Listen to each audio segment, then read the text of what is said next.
Enough of you. Mm-hmm. Yeah. Hi, everybody. Sorry TikTok can't handle it, apparently. Good thing is, though, is... Cheers. Hi, Mary. How are you?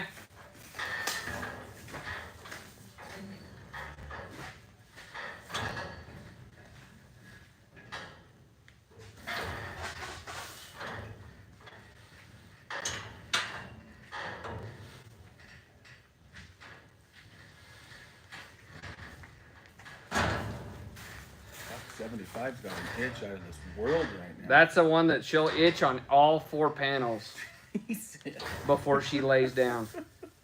Literally. Hi, everybody. Is this a little clearer? Is this better? Got 55.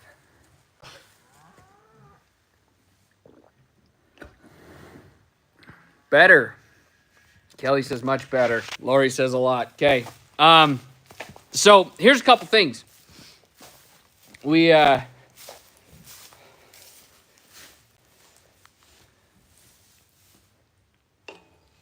So we've had 2 babies out of Willie so far. This one and the little red one. And you could see us a little earlier today in the previous live from today. We sprayed this one's navel, got him ready to rock and roll. We didn't go through and do a full calving protocol because he's only, he's probably 12 hours old right now. So he's had a long day. He's laying around and nursing the teat. So, yeah. Hey, Jeff. But this is the second calf out of Willie, and we're thoroughly impressed. One thing about a new heifer bull is you have genetics that, and I can pull this up. We can go look at a dirty magazine really quick. Ooh. Oh, yeah, Travis loves dirty magazines. Yeah. Am I leaving him intact? No, we're going to ban the black bolly. The other one, though, we will leave intact, that little red one. So, let me do this really quick. Technical difficulties, I'm sorry. Bought this off the TikTok shop. Oh, yeah. That's nice. Nice tripod. This is one of those that you can hit on the ground and it springs open. Okay. Oh, I mean, this is some I could get one. So, we have 4. We have 4 babies so far. And definitely things are looking up. But let me grab a bull catalog really quick.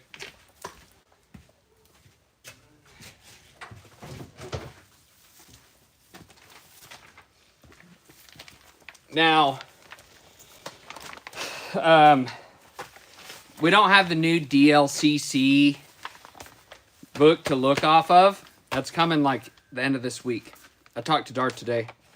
But this is an old one. And we actually have Clifford in here when he was a little baby. There's Clifford. So when you select a heifer bull, you're looking for CED, calving ease direct, and birth weight just a little bit. But we really look at CED. And what that means is how easy is it for a cow to calve those calves that are sired by that bull. Correct spelling of Willy Willy, however you want to spell it. But, so Clifford, for example, his CED is 7.7.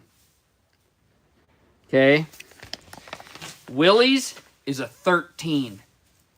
So, in theory, on the scale, it's not that his calves are going to be exactly half the size, but they are definitely going to be smaller. So,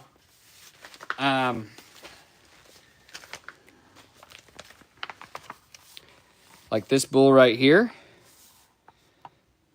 is 13.2.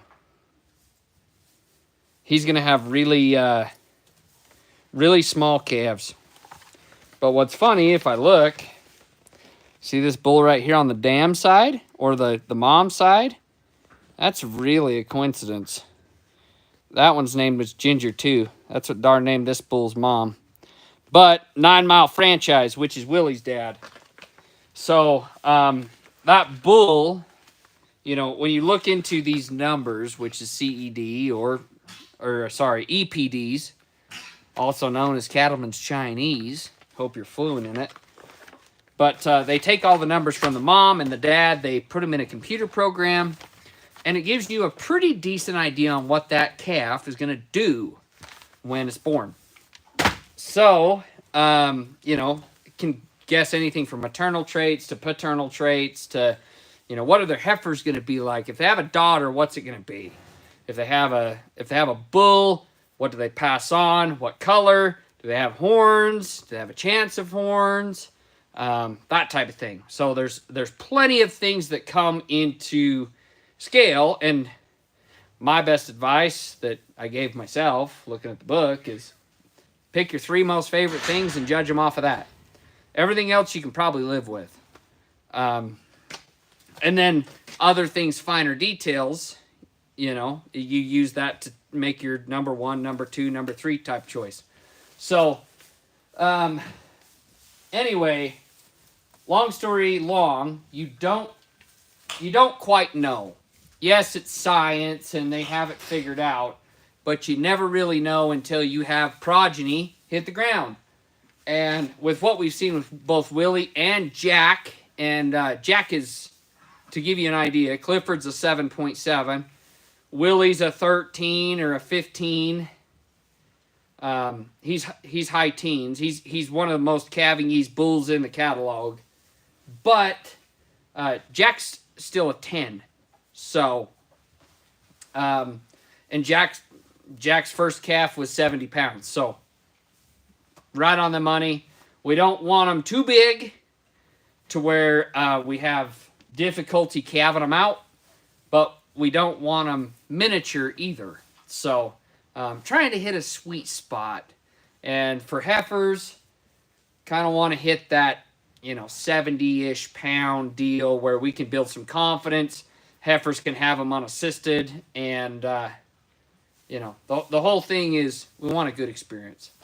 So,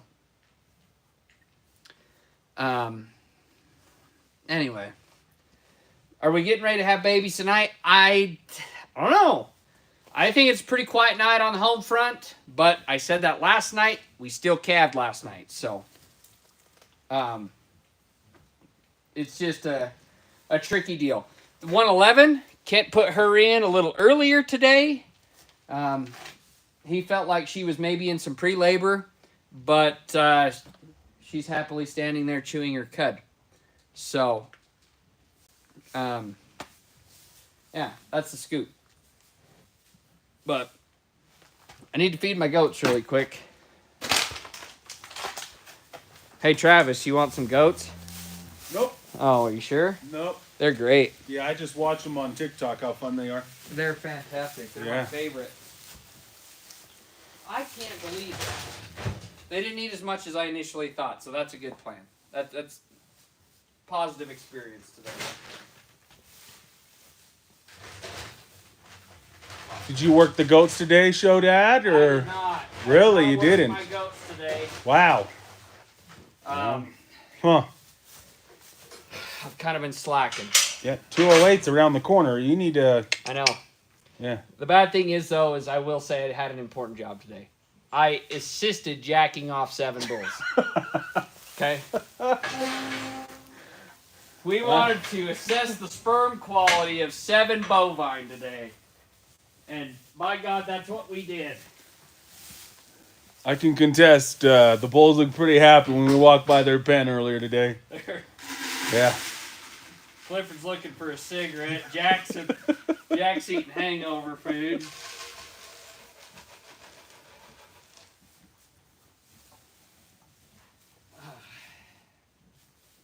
Boy, you wild little bitch. Get in there and eat before they kick your ass. You need to get the goat cam set up. 24/7 loop on YouTube. Right? Watching the goats. Dude. Well, that's the thing. Is I don't know if you know this, Travis, but goats are hilarious. Oh, yeah. Goats have their own personality. It's like, yeah, why wouldn't we eat the insulation off the side of the barn wall through the panel? Why wouldn't we try and, like, they sit there and they scrub back and forth on the panel. Double stuff, he'll jump in that feeder and try and lay in it. Hey, good job on this latch, too. I know. Hey, that'll keep them in. See? Yeah. Travis is my witness, and I pay him well for that. Yeah. What's wrong with the goats you have out there? They're not the right goats, Travis. Oh. I was informed. I thought that we could compete with those, but they said absolutely not. I have 3 pygmy goats out in the other pen, but they don't get special treatment. They eat Christmas trees, bad lettuce, and moldy hay.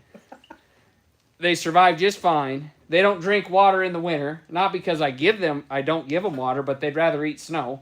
They're the hardiest damn things. They'll never die. Huh. But then these things over here in the corner, I think they're going to die every 5 minutes. And all they do is ruin shit. And you're supposed to halter break them and train them in the whole 9 yards, and you saw how that went. Great, yeah. You guys want to see it again? Right. We got that one that needs to be halter broke. Talk to your show daddy. Yeah. But put you in a pen for several hours a day and you might gnaw on something too. Oh, yeah.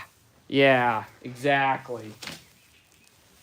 Exactly. The horses don't do anything. Cows don't do anything. I did have that one goat that I had to tape a pipe to its head. Because it got caught sticking through the fence every time. I had to teach her a lesson. We don't have that problem anymore, thank God. Not that I got rid of the goat, but I got rid of the problem. There you go. And yeah, that's about it. So, do you guys have any questions for me? What did Lindsay say in the chat? Oh, is Lindsay in there? She says, you're complaining, but you're the one who brought those things home. Right, exactly. Lindsay's there. Hey, Lindsay. Guess what I secured this evening? Oh, he's got a permission slip. Mm-hmm. No, that's the pre-order to Farmer Lindsay. Oh. Yeah. There you go, the pre-order. Yep. Bought, paid for. Done deal. Thank you, Lindsay. I better mod my wife. Yeah, exactly. No, we're not bringing the cat home. I haven't seen the calf since she was climbing up railroad ties, but she'll make it back. I have faith in her. Tom's in the truck, so that way he can't cause trouble. And then, but yeah. Is there any questions about... Oh, I wanted to talk about heifers. So, did I show you guys? I think I did when we doctored a cow in here, and I showed you her tattoo. Mm-hmm. So we tattooed all our heifers for next year. They all got a tattoo, and they all got a Banks vaccination, which is for brucellosis, and it's not required by the state. Well, I think it might be required by the state. I think if they cross state lines, they have to be. I think. But more importantly, it's against brucellosis, and brucellosis is a virus that they can contract from wild elk. Thank you. They can contract from wild elk. It's not that my cows see elk any other day, or that they tore my fence down 3 days ago. But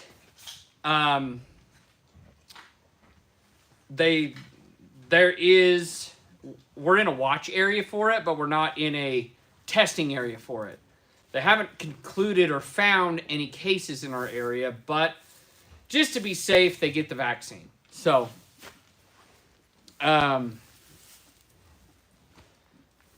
that's it's kind of what we call earning their stripes. I mean, they're accepted as a heifer, and they are going to see Willie this summer. So,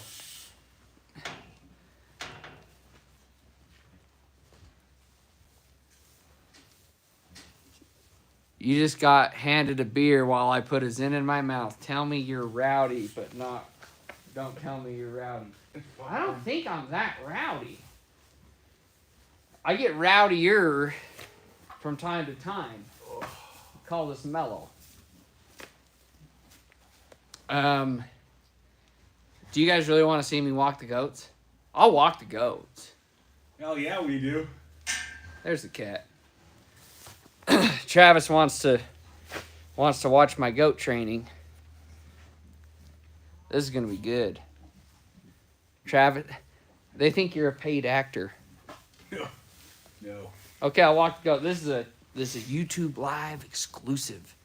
This is no editing, no nothing. I'm gonna show you how trained I have this stupid goat. Okay? Here we go. This will be good. Calving Barn After Dark exclusive here, folks. People say, make us laugh, and I say, Travis, hold my beer. Let's walk a goat. Okay. Popcorn eat dog food? Oh, hell yeah. Popcorn, she's got guts of steel. Hang on, I gotta turn the camera. We gotta watch this. Oh, yeah.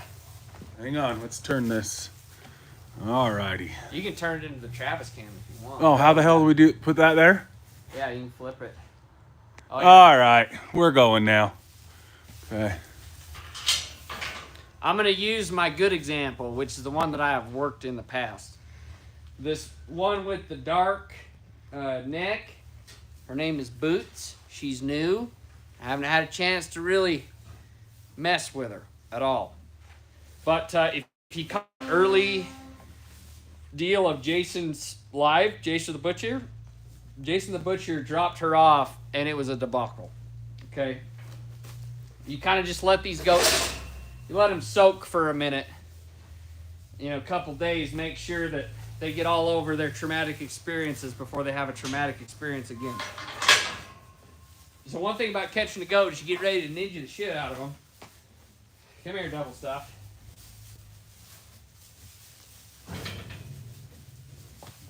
Can't dodge it.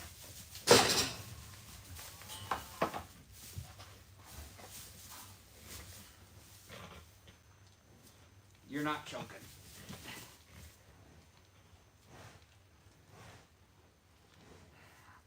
I always have to remember what side of my kids, they'll kind of dick these collars or these halters up, and they switch them around on me. So then it makes you look like a real idiot because you put your halter on backwards on accident.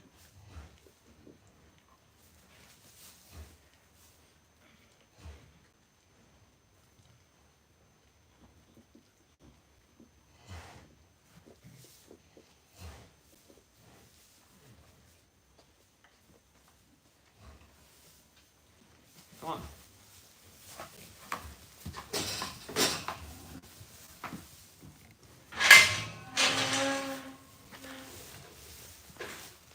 He's a little hard to get out of his pen. Come on.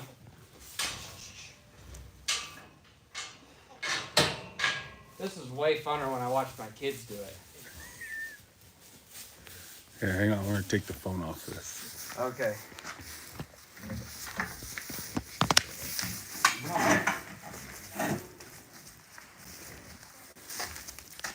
Come on. Come on. Look at him. Wow. Look at him. That is a trained goat, Travis. Wow. Don't do it. Show that exclusive here. Look at this. When he starts wagging his tail, that means he's going to jump. Like that. Quick. You hear that other one starting to cough? Yeah. Needs to go to a Marble Light or something. I know. Do you think the other two goats are laughing at this? Absolutely. You bet. See, this is goat training 101. They say if you stay behind the point of the shoulder, you drive the goat. This is just what the TikTok comments told me.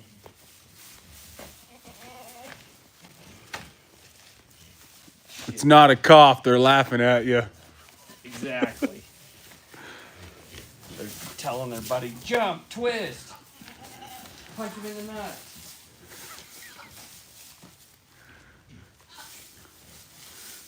Look, does it all on his own. Wow. It's all about pressure release. Pressure, release. You're being a good goat. Turn around. See, now they're talking back and forth. They're like, is he being mean to you? Mm. Has he broke out the hot shot yet?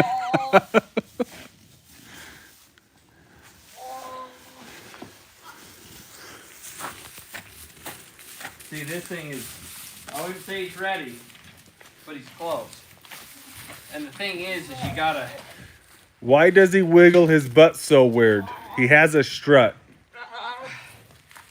I'm not a goat breeder. You trained him that way. It's for showmanship. Yeah, you're right. When you go down that walkway, runway, Right. you work it. And that's what double stuff is doing. I mean, And we can wow. stand him up. Great. He needs to get his... Good. Kinda. Oh, yeah. I don't know how that isn't a grand champion right there. Well, that's kind of what I was thinking. See, but now the other goats are looking at him. They'll jump up and watch him.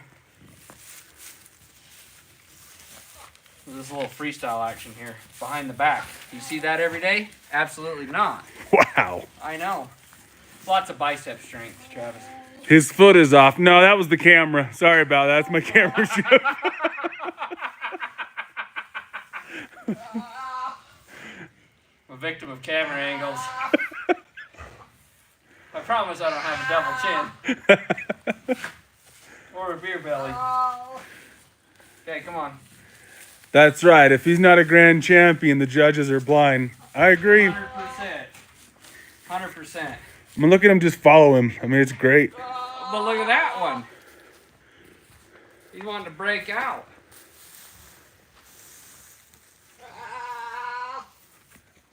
Wow. Point down the gate. Yeah, he wants out. Maybe you need to walk him next. The thing is I'm not really nice to goats that are physically disabled. I just let my little one walk them. Oh. Get back. Get your head out of the gate. Got his fucking head stuck. Welcome to goats. Get your head back. You're gonna get run over. I promise. Someone said walk one. Sorry, I'm the cameraman. Yeah, this ain't having a baby tonight. Everything I've learned from Kate in the past year is she's comfy. She's chewing her cud right here. Heated barn. She's good. Absolutely. 75K. Same. Just chewing it. Hi. Hi. Yeah. Lindsay, I'm the camera guy. I can't walk a goat. I've not been trained. Kate hasn't posted enough YouTube or TikTok videos. 84. Chewing away ain't happening. 88. Same. Number 7. Got a baby all tucked up. He was up eating a minute ago. That's great. Gotta go check on Cade. He's been quiet.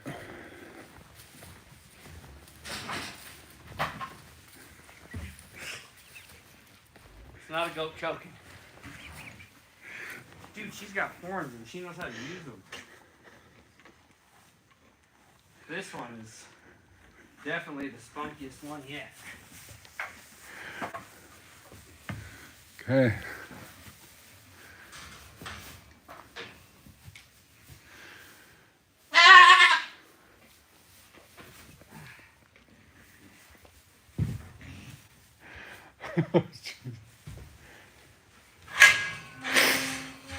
See, this is what double stuff used to be.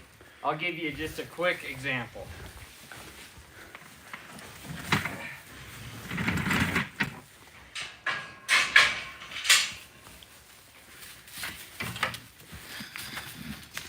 Jesus.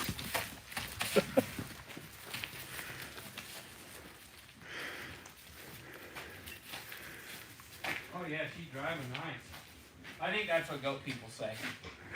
Driving nice, yeah. She's driving real nice. Oh, oh. Good.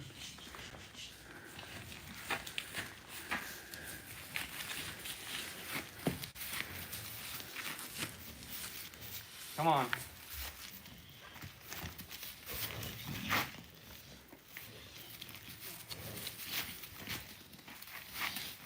Pressure, release. Lindsay says I need to walk it, but again, I'm the camera guy.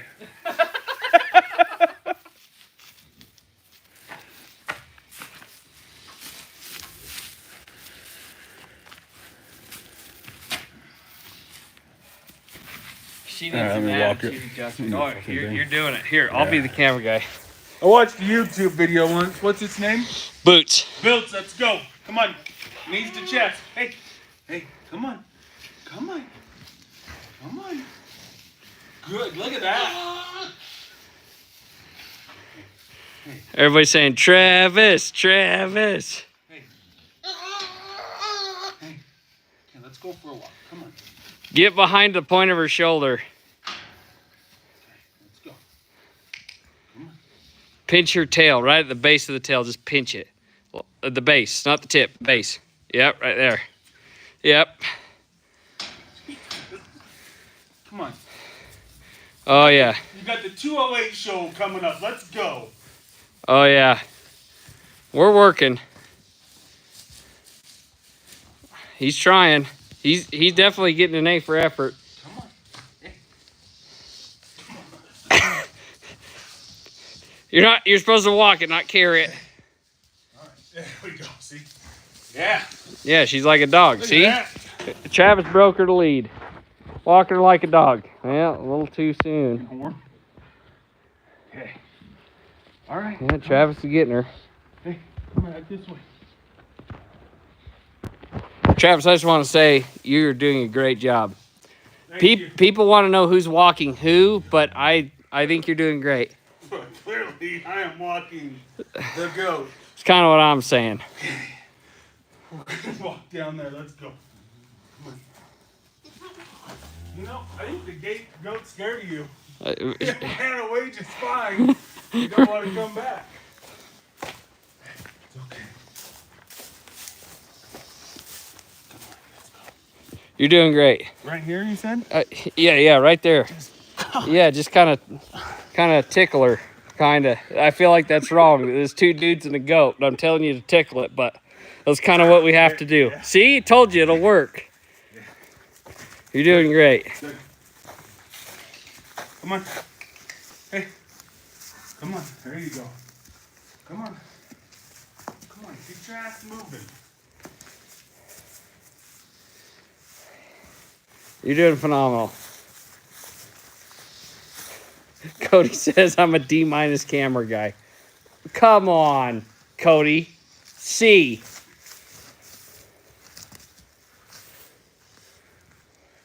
Want to look at the cow? If you want, we can put a halter on her and we can try and walk her. What? I kind of feel like you're on a roll. We can let you walk Yeah. Ruby around. No, Ruby, I'm a big guy, but Ruby makes me look like small. You got to have some brakes if you're going to handle the Rube. I would like to say, though, Travis is the only grown man besides me and Kent that has walked up to pet Jack and on the first meeting, and Jack hasn't tried to kill. Well, Jack's in a good mood today. You're right. So, You're right. Exactly. Good day. Commercial? She should. You know what's going to make a great commercial? Yeah. Is you and this goat. I'm going to send this to Bud Light. Real man of genius. Yeah. Get Shane Gillis with me, Post Malone, That's right. Peyton Manning. Exactly. You know what I need is Yeah, you need a stick of I need a justice. stick of justice. Yeah, just give her a little tap on the buttocks right there. Oh, what a world of difference. Whoop, whoop, Oh, maybe not. whoop. Come on. There you go. Good. That's right. Stay strong, Travis. Remember, it's all in the bicep. It's all in the... Oh, look at that. Maybe you have something going with the high lift there. Yeah. Dominance. You're doing a fantastic job. Fantastic job. Potty break time. Well, she's not supposed to be pooping in the show ring, but that's okay. Oh, they can't? It's her first time. No, it's okay. Stage fright. Yeah, I know. I suffer from that too. Oh, she's got to have another potty break. Do a commercial break real quick. Oh, yeah, sorry. Brought to you in part by OptiWise. All right, there you go.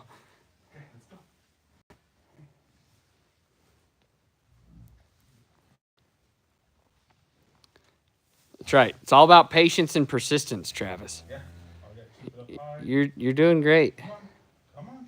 Okay. Can you be my professional goat trainer? I feel like you might have a future in this industry. I think Jason and his wife do a hell of a lot better than me. I don't know. First time, closest I've been to a goat besides the petting zoo. This is? Yeah. Well, that's good news. Yep. But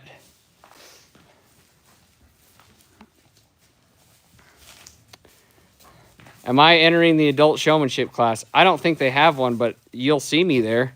Maybe looks like maybe Travis needs to be entered too.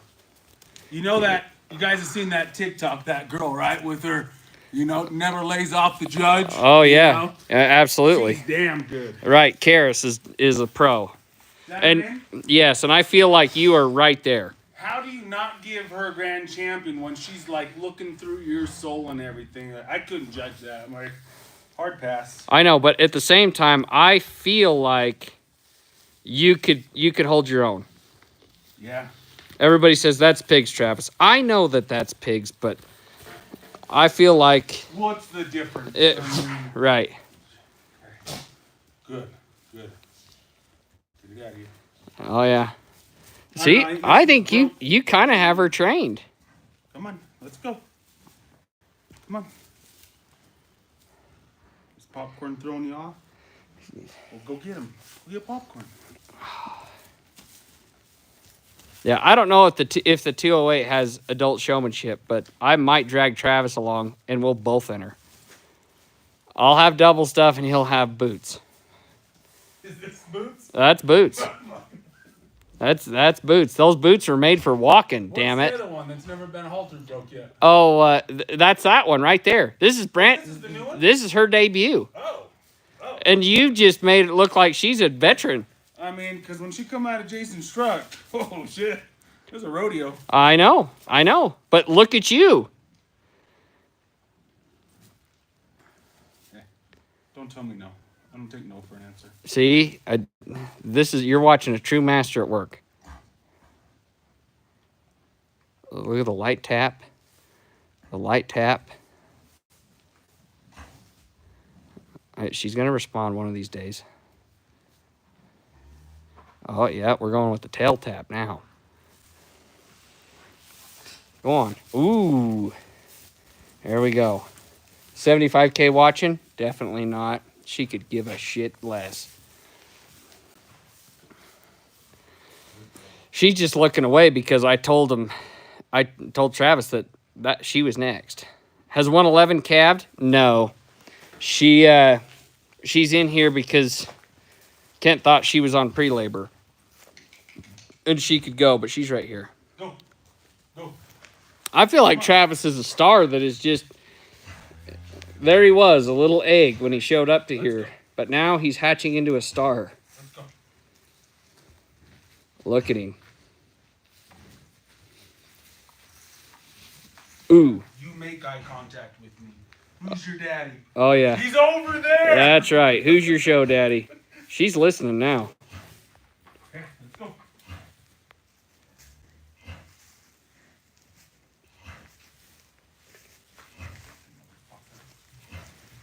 How long do you work for him? I think she's probably pretty close to her. She's done with her session. Pretty close. If you want to bring her back over here, we'd be just right. Barn temp tonight. Doors are open. Heat is off, and it's 59 degrees. Come on. Oh yeah, she's doing great. Great. Let's get you over here. Absolutely. Great job. Nice work. The only one that would have done,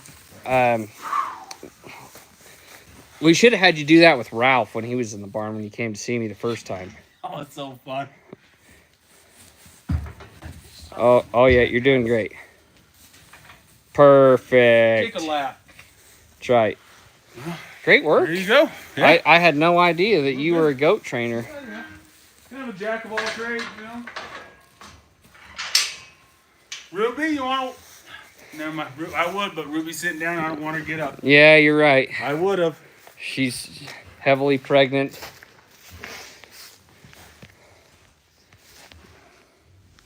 But yeah, welcome to the barn life. You don't have any cows calving. Why don't I work the third goat? He's crippled. He's got a bad leg. And so we just let Coco have his way with it. He'll go walk around in a circle for about 2 minutes and then he puts it away. So Michelle says Travis has to come back every night to walk goats. I'll check my schedule. I feel like I'm going to have to put him on retainer. But no, things have been great. I mean, I have 2 trained goats now. 1 less I had to train. That was amazing. I think you need snacks. Is that a fat joke? I think you need snacks. Probably to give the goats Oh, okay. when you're walking them. Yeah, goat kibble, Give them some of that Purina up there. right? Yeah. Yeah, some of that horse treats. Do they deserve that? Maybe tonight they do. I don't know. Who failed today? You were breaking up. Let's see. Who did I fail today? Jack and the other one. Oh yeah. So Jack didn't pass, and there's an older. He's same age as Clifford, I think. He might be a year older than Clifford actually. Bull with a 0 on his side, so he's gonna be 5 this year. And when I piece together the long form video, we'll kind of go into more depth on why she wants to retest Jack and give him a second chance, and why she doesn't have near as much hope for the other bull. Which I talked to Dar today, and I told him that I was probably bulled up, but I might not be. Kent and I have to kind of do some figuring. But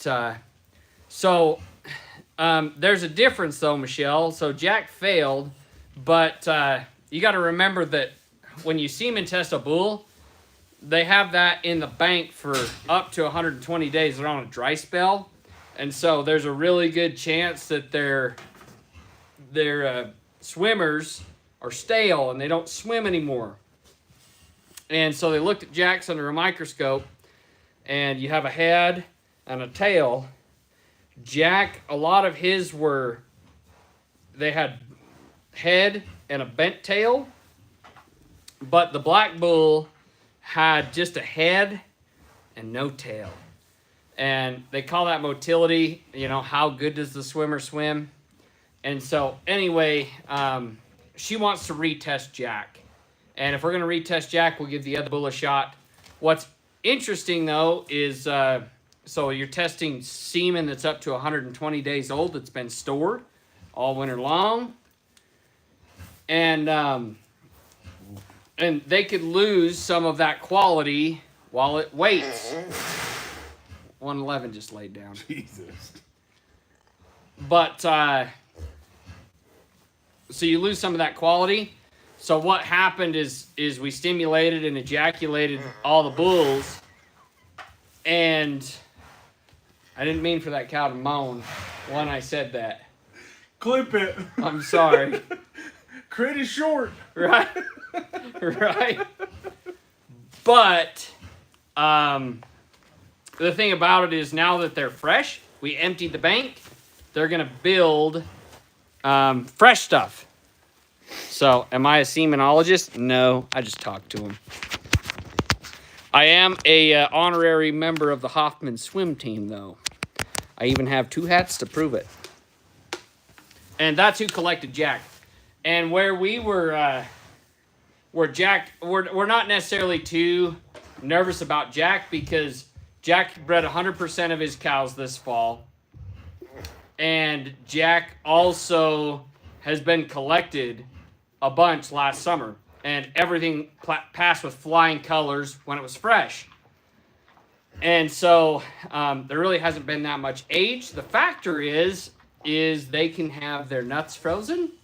Like they can get some frostbite on their nuggets, and that causes them to go sterile. But there was no signs of frostbite. We're thinking Jack just needs another chance at the test. So, yeah, we're not too worried about it. I'm not losing sleep over it tonight. But transparency is key. So, transparency tastes better. That's going to be my slogan. Wow. With Jason, transparency tastes better. Do you like that? Yeah. I kind of like that too. I think it's not sexy, but kind of. Am I going to do any embryo transfer? Good question. I do have 30 embryos in the bank. Well, 25 now. I'm telling. He's eating the insulation. I know. He's an asshole. Look at double stuff. Watch him reach up there. Right, I'll zoom you in. Oh, maybe he's not into eating insulation because he got caught. He's done. You can see where he's nibbled all the insulation off of that wall, though.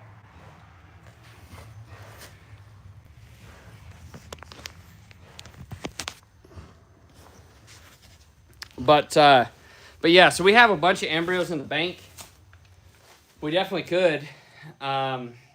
I think I'll probably go for a sink. I'm thinking I'm going to do it with the fall herd again, but I'm going to go earlier. I'm thinking. I don't know yet. See, they'll cough like that and you think they're dying, Travis. And I called Jason because I was like, this goat's got pneumonia. It's going to die. Yeah. And he told me to shove a thermometer up its ass. Uh-huh. Do that while you're on the phone with somebody and then explain what you're doing. Huh. Yeah.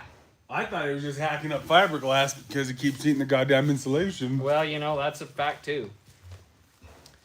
But, Put your head back in there, you dipshit. oh yeah.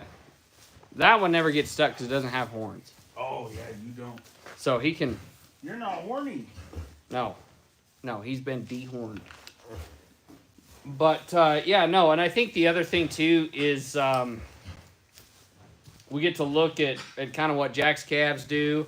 And also, I wouldn't mind looking through Dar's catalog and picking up something. So, what are Cade's thoughts on cloning? Is that Aubrey? No. Oh. My bedtime alarm, that's weird. Your bedtime alarm. Aubrey says you need another Palmer. She did? It just literally, she said. Okay. Got one.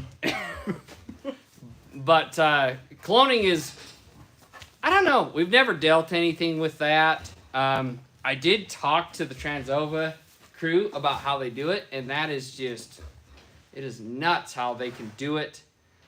It's definitely at a cell level, and they pretty much create an embryo and they swap cells into that embryo to where it's cloned.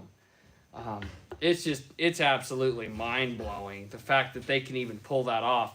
But at the same time, I think cloning would be good, but like people might be familiar with a very famous barrel horse named Scamper. Charmaine James rode him forever, and he won a pile of money. He was one of the best barrel horses ever, and they cloned him, and because the horse was a gelding, And I don't think that colt did, the clone did anything that Scamper did. So just because it was the same, I don't necessarily know if it was as equal. As far as where you're not expecting that type of performance, like you were talking about a world-class barrel horse compared to a cow, I think it'd be really good. But cows are economical enough that you don't really need a clone out of one. So, and I think the cattle industry is more based on progeny and prodigies, to where everybody's looking for the next best cross, next best matchup, and making a better bull, not necessarily the same bull, if that makes sense. So I don't think you're going to see it a whole lot in the cow world, like you would performance horses or anything like that. So like with Scamper and that barrel horse, it's pretty obvious that they wanted to clone that horse, keep the clone a stud, to where they could get babies with that same genetic. But hopefully the goal is you like them before you castrate them, and you get their sons and daughters into your herd.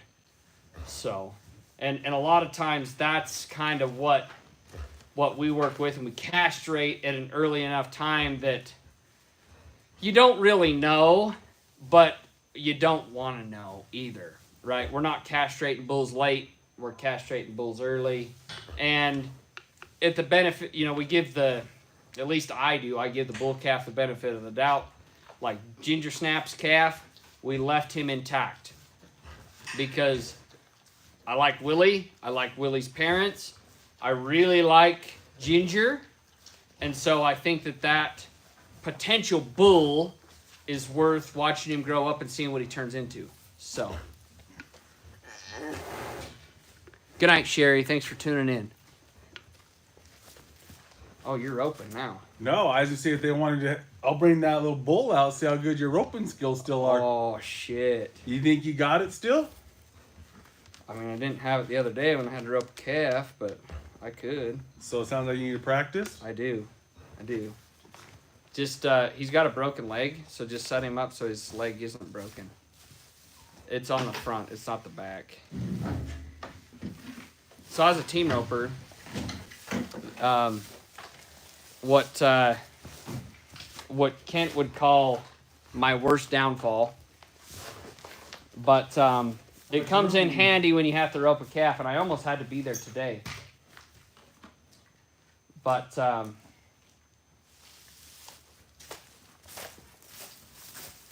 Is that gonna work? oh yeah. I'll do a little roll over here. Just a smidge.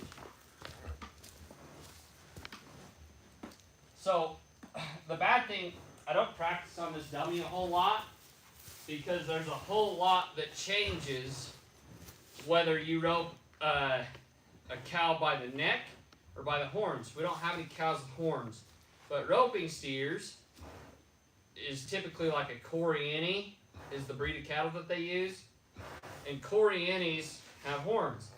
So there's 3 legal head catches. You can go around the horns, you can rope him up around the neck, or you can rope one horn and his nose, and it's all the same. It's okay. So what are they again? Both horns? Both horns around the neck, or one horn and his nose. Okay, all right. They call that half a head. Another Calving Bar and After Dark exclusive here, folks.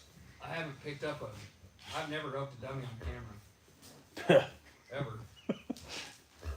I've roped some calves, like we've tagged some calves. So, I haven't went this year. And I think it's typically because we're tagging calves at such a young age that they aren't running near as fast and near as hard. But typically, I used to go buy a rope every calving season. Right, the first calving season, I'd buy a rope. But if you're gonna rope the dummy, so if you're gonna rope him around, it's a little tight here. But We need if to you're back gonna it rope up. him around the neck, your loop angle, if you notice like a calf roper in the rodeo, which is pretty much what we do around here, you're gonna aim at the base of his neck or the point of his shoulder and drive that loop down into there. And it's hard to see because the dummy's so close to the ground. But typically, if you're a teen roper, you want to rope them around the horns because pretty obvious. If you rope the cow around the neck, he's going to struggle because he's choking, right? Yeah. And he's not going to... My job, if I rope the head in team roping, my job is to get those back feet moving as consistent. Like we want him hopping. And I want to take and guide that steer. I want to guide him and keep him nice and hopping good to where the heeler... Because roping the feet is all about timing. And so, if that cow's doing this, really hard to get timing. So, if you do your job as a header, you want to put that loop right around his horns. What are you doing with the rope right there? You keep moving, whipping, and adjusting it. So, Just a feel thing? Yeah. Well, so, like my normal loop is a lot bigger, but see how I'm confined? Uh-huh. I don't want to hit the panels. And so I'm just going to draw it up really short. And it's all about feel. And what's crazy is when you're roping, you want your front, like your pointer finger controls the top of your rope. The pinky controls the bottom. So this is the top strand and the bottom strand. And so you just want to guide it to where, ooh, rusty. Shit. Yeah. Cut to commercial. Cut to commercial. But, ooh, it's a little short. Do you want to back up? You got more room? Well, no, because I'm constricted sideways. Oh. You take me out in the driveway, see? Wherever you want, man. The light. Move the camera. All right, field trip. I gotta prove to everybody that I can't go up and still rope something. Field trip.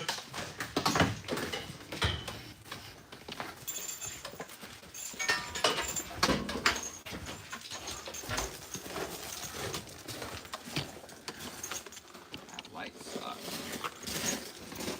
Can you see there? Oh yeah. Is it tipped down? Oh, hell yeah. You got it. Whew. Cameraman of the year. So now I can really do what I want to do. You can let her rip now, folks. So you can come up here, Jesus. right around the horns. Beautiful. That thing didn't have a chance. Well, this Broke its legs. I mean, you just ripped it. I know. That was when the cows broke into the goats the first time. They stepped on the steer.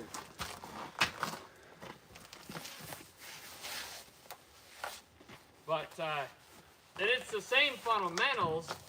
Just depends on how, like, you just follow them, and you can rope it from anywhere. So you can go here, and it's the same. Money.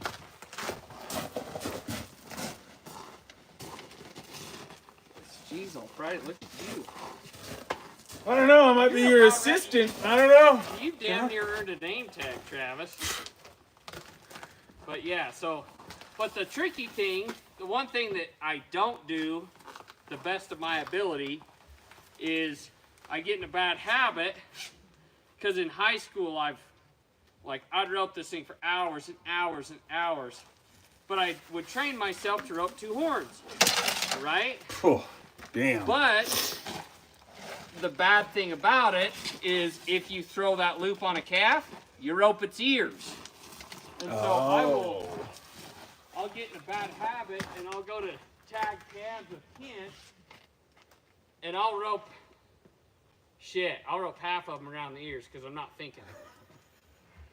But if you get your loop, if you steepen up your loop angle, because you always want the point, you know, this is called the point of your rope or the tip of your rope right here. I don't know if you can see. Point of your rope's right here, the tip. You want the tip to go, you want to point it where it's going to go.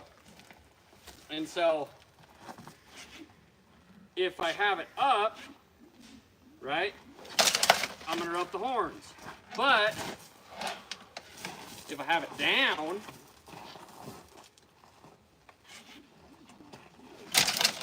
it bounced off the ground. But It would around its neck, right? Neck. Yeah. Okay. And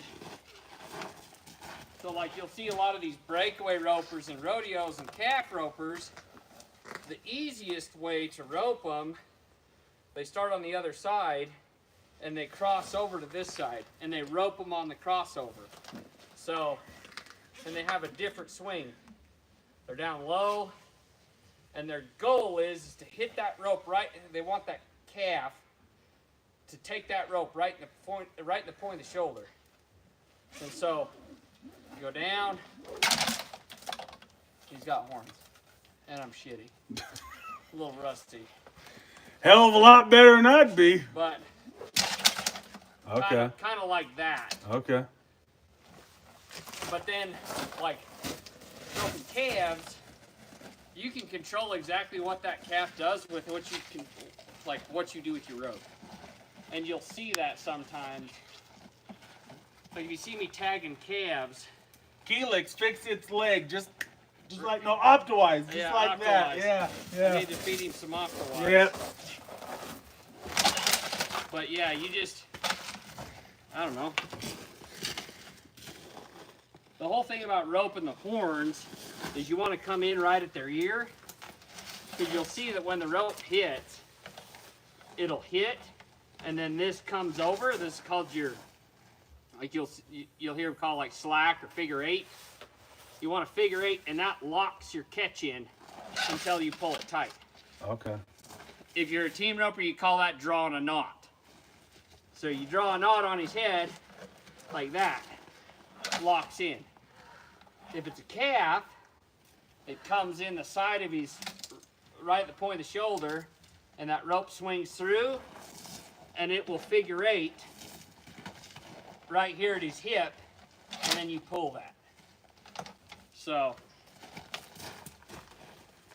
long story short, I'm not very good anymore. I don't know. You're like 70%. I'm pretty impressed. I don't know. It's been a long road, Travis. Been a long road.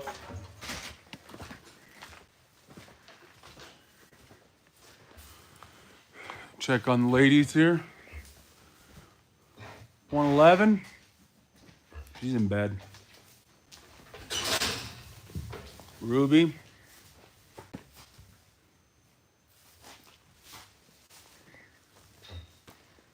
Now 84 has been up and down, up and down.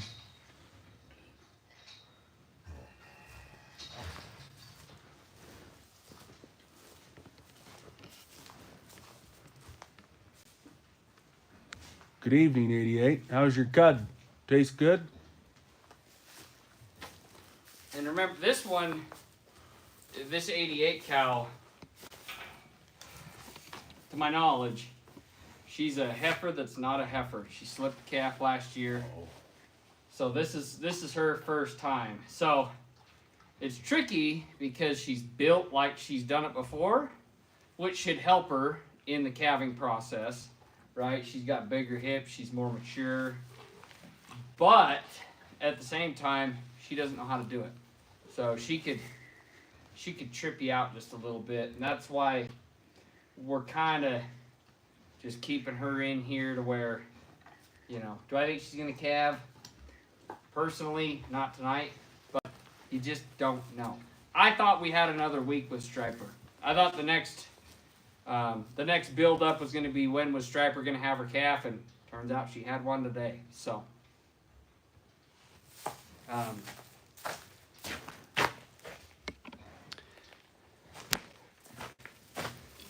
geez, you're popular, Travis. There's still 83 people watching.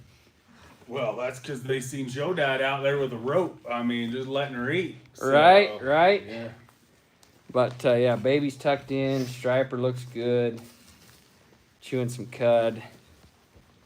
And yeah, we got her a fresh bed.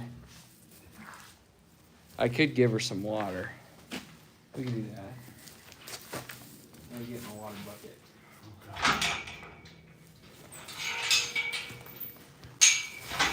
I'll have you know that my water bucket is my hauling bucket is broken, but it still holds water. I'll show you. Well, It's all about the speed at one walks. okay. The faster you walk, the less you spill. Well, here, let's take this off and switch this around. You know what's really interesting, Travis? Yeah. Is I didn't really realize this until the fall herd. But so we have a couple natural springs here. We have two, and they're down on the ridge, and the well water tastes 10 times better than the spring water. The cows are willing to break through the fence to come drink well water out of a water trough than drink out of a fresh spring. Just all the minerals? I guess. Well, you're the water master. Jesus, shouldn't you know? Right? I want to know about Tom in the truck. He's probably napping. I cracked the windows. Windows are down. He's good. He's just sniffing the air. Chickens are probably walking by him. Tom's living his best life. Yeah, I'm going to steal one more. they're yours. They're not mine. Oh, yeah. I can smell my smoke signal coming. Oh, yeah, we got a smoke signal. Oh, it just shifted this way, yep. Yeah. Oh, it smells like plastic. Hold on, I forgot my button. Chewing the upholstery. It's a Chevy. It's built like a rock, okay? You can't chew through that upholstery, okay? It ain't no Ford or Dodge or Toyota or Nissan. Right. But yeah, so there's a crack in my bucket. Right there. Got a crack. I need to have Clint get me a new one. Looks like we need to get bomb guards up here to be a sponsor. No kidding. I should reach out to the valley. Yeah. Valley-wide. Get you a couple buckets just laying around. When I worked at the city, I always told everybody I was going to be a famous inventor. I was going to make a 5-gallon bucket. And they said, what's so special about a 5-gallon bucket? And I said, well, I was going to call it Fuck It Bucket. You got something? Fuck it. Put it in the bucket. If you need to carry something, fuck it. You got a bucket. And it would be a whole marketing slogan about, like we just call it the Fuck It Bucket. Maybe lost 4 ounces. I mean, that's a water master at work right there. Someone asked, has inflation changed the price of water as a water master? No.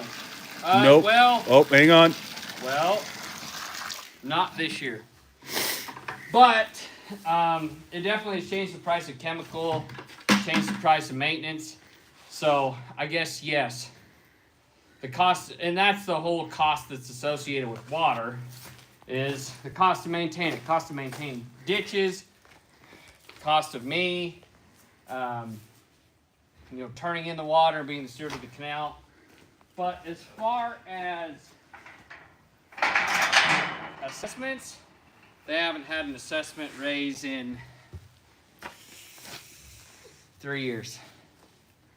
And that's because we've tried to find cheaper mossing alternatives and we've tried to kind of save some money because us as a water user, because I'm a water master, but also I'm a user on the canal, we have to pay an assessment. And so, for every 100 share, for every share you have, it's $15. And so we have 308, which is very small. But 308 shares times 15 is a penny, Yeah. to use the water. But also there are people with thousands of shares that their yearly water assessment is what that's called, an assessment, their assessment could pay my salary. Wow. So, to give you an idea, the amount of money gathered in assessments is over $1 million a year. Yeah.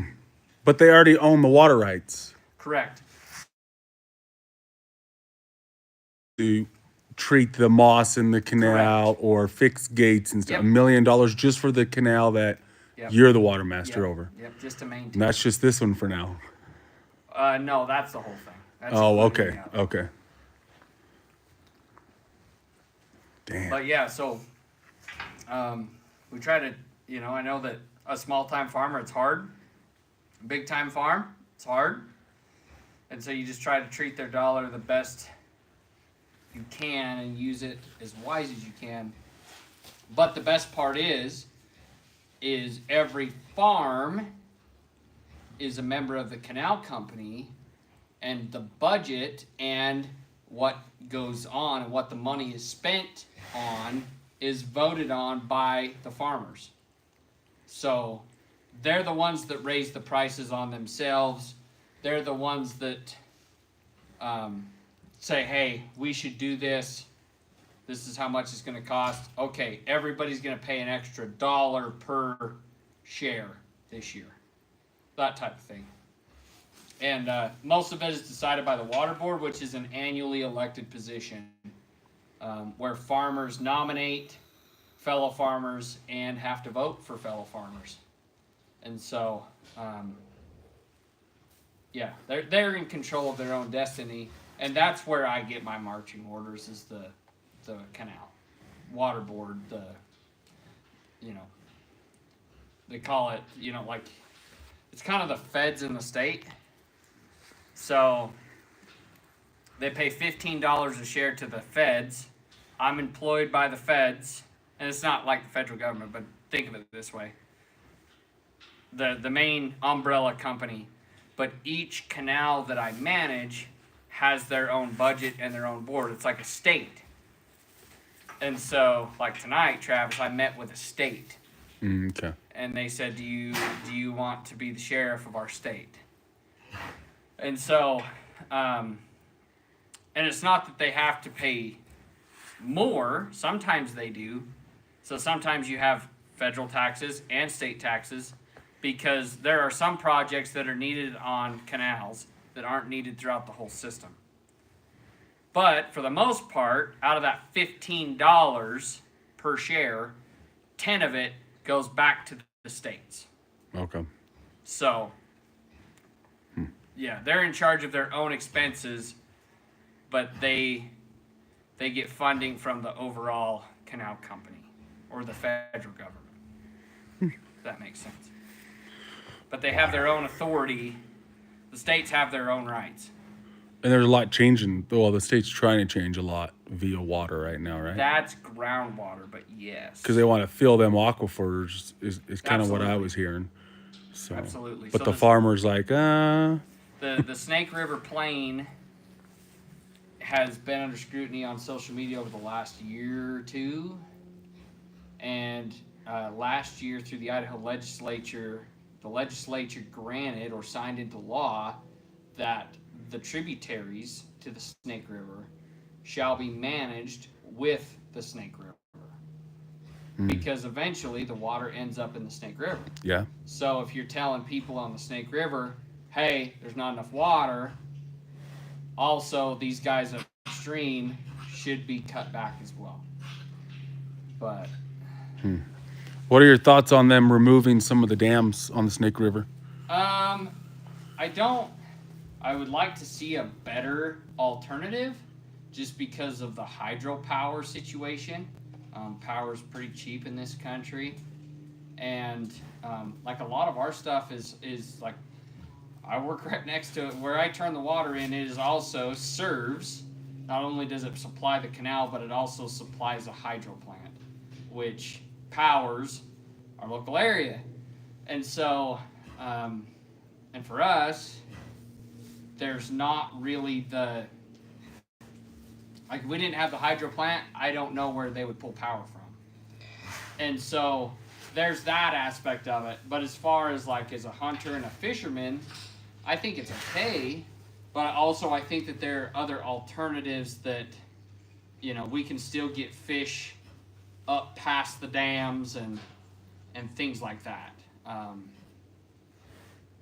I think that it's a really tricky thing because everybody has a lot of assumptions on how it should work or how it does work, but in all reality, we don't know. And I wish that there was more transparency of instead of we think, it's we know. I wish that they would publish the studies and their conclusions a little bit better. Some of them are. I mean, some projects are well proven. I'm not saying that they aren't, but for the most part, do I think that we need to go stand outside a dam and hold protect the fish signs up? Not necessarily. I think we don't need to reinvent the wheel. They've figured it out before. They figured it out in other countries, and there has to be some way out there to where we can have our cake and eat it too. We can have power and we can support healthy fish populations, because I feel like that's one of the main driving forces of dam removal is ecosystems and that whole thing. So, I mean, I don't know. That's a touchy topic, really. That's a good question. Okay. Another water master. So you talk about shares. Yeah. Do they issue more shares, or is that all the shares available and people have to sell them to somebody else if they want them? Ooh, great question. Each canal, and I don't know how they did this back in the day. So, that's one of the best parts about my job is we're playing by rules that were written long before we were here. They were written by dead men. And so you can complain about the rules of the game, but they're the rules of the game, right? You don't go and complain about Yahtzee because somebody's following the rules, right? You should have rolled the dice better. You should have, whatever. That was the game rules were established before everybody here that was alive got to play the game. And so that makes my job a little easier because it's nothing personal. It's just the fact that playing by the rules, man. So back in the day, they created the canal system, but they also established a share limit. And that share limit was determined by how much ground you had. And, maybe it was how much you helped with the canal, how much you in the construction of the canal. It could have been a multitude of different things on how the original shares were established. But the capacity of those shares were designated at the beginning, at the start. So, back at our original water right, written in 1902, we are allotted X amount of water. That's it. No more water. This is what we have. And so each one of these canals was built upon that capacity of our ability to take water out of the river. Mm-hmm. Right? It's a waste of time to build a canal that can hold 700 CFS when you can only divert 300, right? They're going to build them to size. Mm-hmm. But it makes it tricky because we don't issue any new water rights. You have to purchase them from somebody. But also, what causes heartburn is there are guys that will buy water from somewhere else within the system, and they'll move it onto a different canal. Well, that canal was built for that capacity to carry the original shareholders their water. I don't have room for that water. Okay. If they were to move it. So they just wasted money. Right. Because they can't use it. Because exactly. You max out on capacity every summer anyways. They have to designate it. and they will be told no. They say, you know, hey, I want to buy and transfer these shares. Where are you going to transfer them to? Okay. Oh, I want to go to this canal. So the state will shut it down. The before canal, the canal company. Oh, the canal company. Okay. Okay. They'll say, no, that doesn't work like that.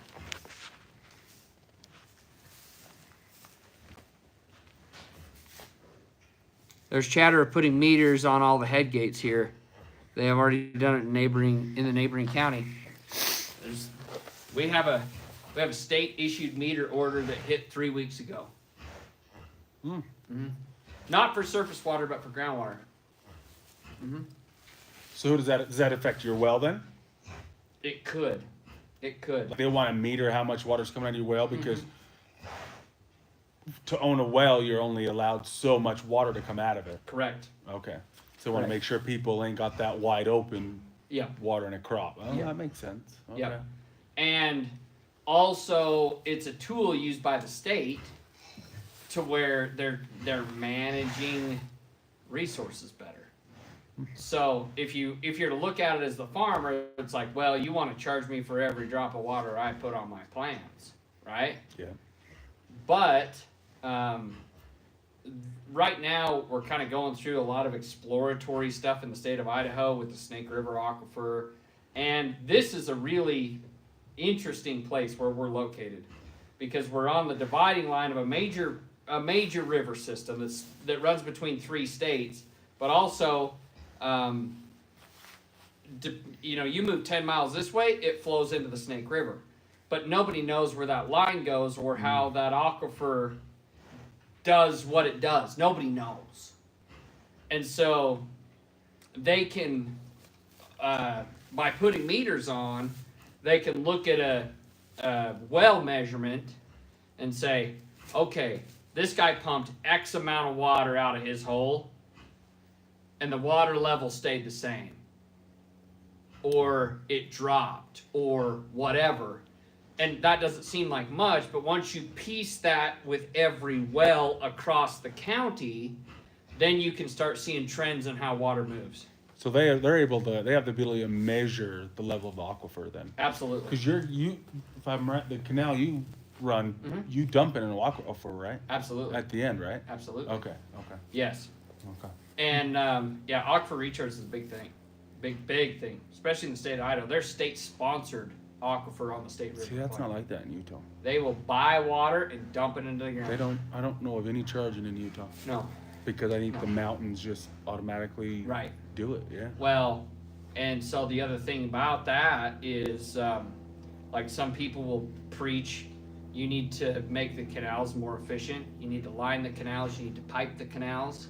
Oh, for evaporation. Okay. Right, and water savings, right? Because you're using less water if you if you're not competing with the sun and it's not seeping through the dirt. That's true. Is it? Yeah. But if it doesn't sink through the dirt, what recharges the aquifer? Oh, okay. And so there's some of these canals in the state that don't run as efficiently as they should. Me, as a canal guy, I want my canals running efficient because that's less of my bank account that I have to pull out of the river, right? Because I'm allocated only so much water. So the more water that I pull out of the river that makes it to the farmer, better job I'm doing. But if it doesn't make it to the river, it goes to the ground. And there's some lawsuits that are currently happening again from private citizens on canal companies for piping their canal systems because wells are going dry. That makes sense. And so, yeah, water in the state of Idaho is very, very, very complicated. And Idaho is one of the only states in the union that manages surface water, which is like canals, and groundwater, which is wells, conjunctively. One of the only states, if not, it very well could be the only state in the union that manages it conjunctively. So in the state of Idaho, if you don't get your canal water, if you're short and you have the senior right, because that's the way that it's set up in the Idaho Constitution, if you have your water right and it is older than everybody else's, you get your water. And so, like 1902, our right in 1850, they would get their water, right? They are guaranteed their water. We will cut off until they get their water. Mm-hmm. You know, and so a lot of the blowback on social media last year was this canal company has early 1900 rights, and they said, we don't have our water. Well, on the Snake River Aquifer, you have to remember the age of technology. They weren't able to do wells until you could get power cheaper, and you could have the technology to drill a well effectively and efficiently. So that happened in the late 50s to the 70s. A lot of them are in the 70s. Well, the 1900 guy goes, I don't have my water. The state says, if you don't have your water, everybody that's got a well that's later than you, no more. You're done. Off. Oh, they can just say, hey, you need to turn the well off? Yep. Wow. They call that calling on the water. So the canal company can call on the water and shut the ground pumpers Well, off. driving through the valley, there's a ton of wells in here. Yeah. Or am I just looking at the pumps going to the pivots? Very well could be. But between here and town where I was at, there's about 75. Oh, so I'm probably looking at wells. Okay. Big ass motorhead on the Oh, top. yeah. Oh, yeah. Yeah. Okay. Because my dad's well was only an 8-inch. It was just a little guy. Yeah. Yeah, no, these are. It was on the Nebo Aquifer, so it was great water. Oh, yeah. Yeah. No, they'll pull it out. I mean, it's nuts.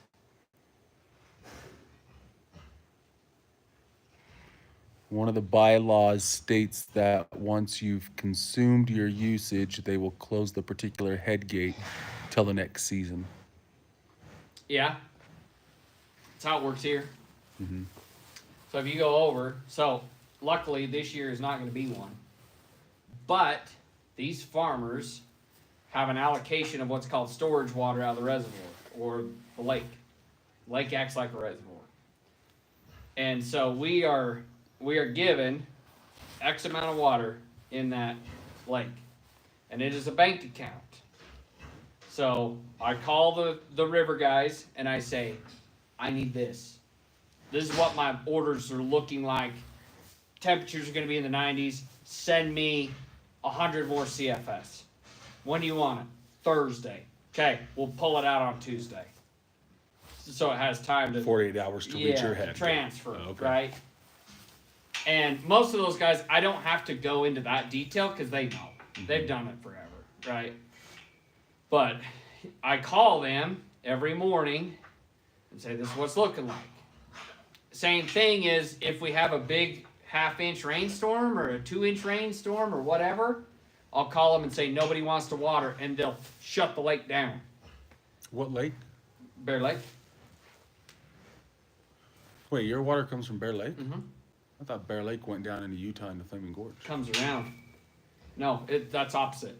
So Really? yeah, comes from the north slope of the Uintas, flows through Wyoming, comes down, runs from south to north, Okay. around through Soda Springs, which is Alexander. Uh-huh. That's where they hold my water, Okay. and then down on through the Narrows, and then into Tremont. And does it eventually go to the Great Salt Lake then? Yep. So it makes a big U. I didn't know. Makes a big I always U thought around Bear this Lake went to mountain. Flaming Gorge because everybody was all like, yeah, we're going to open the gates at Flaming Gorge. It'll be to Lake Powell in 3 weeks or something. Oh, yeah, you no. know? So Flaming Gorge actually supplies the Colorado River. Okay, because it's on the other side of Yep. the Uinta. Okay. So Yep, it and it falls flows there. south. So, but anyway, we're guaranteed an X amount of water in Bear Lake.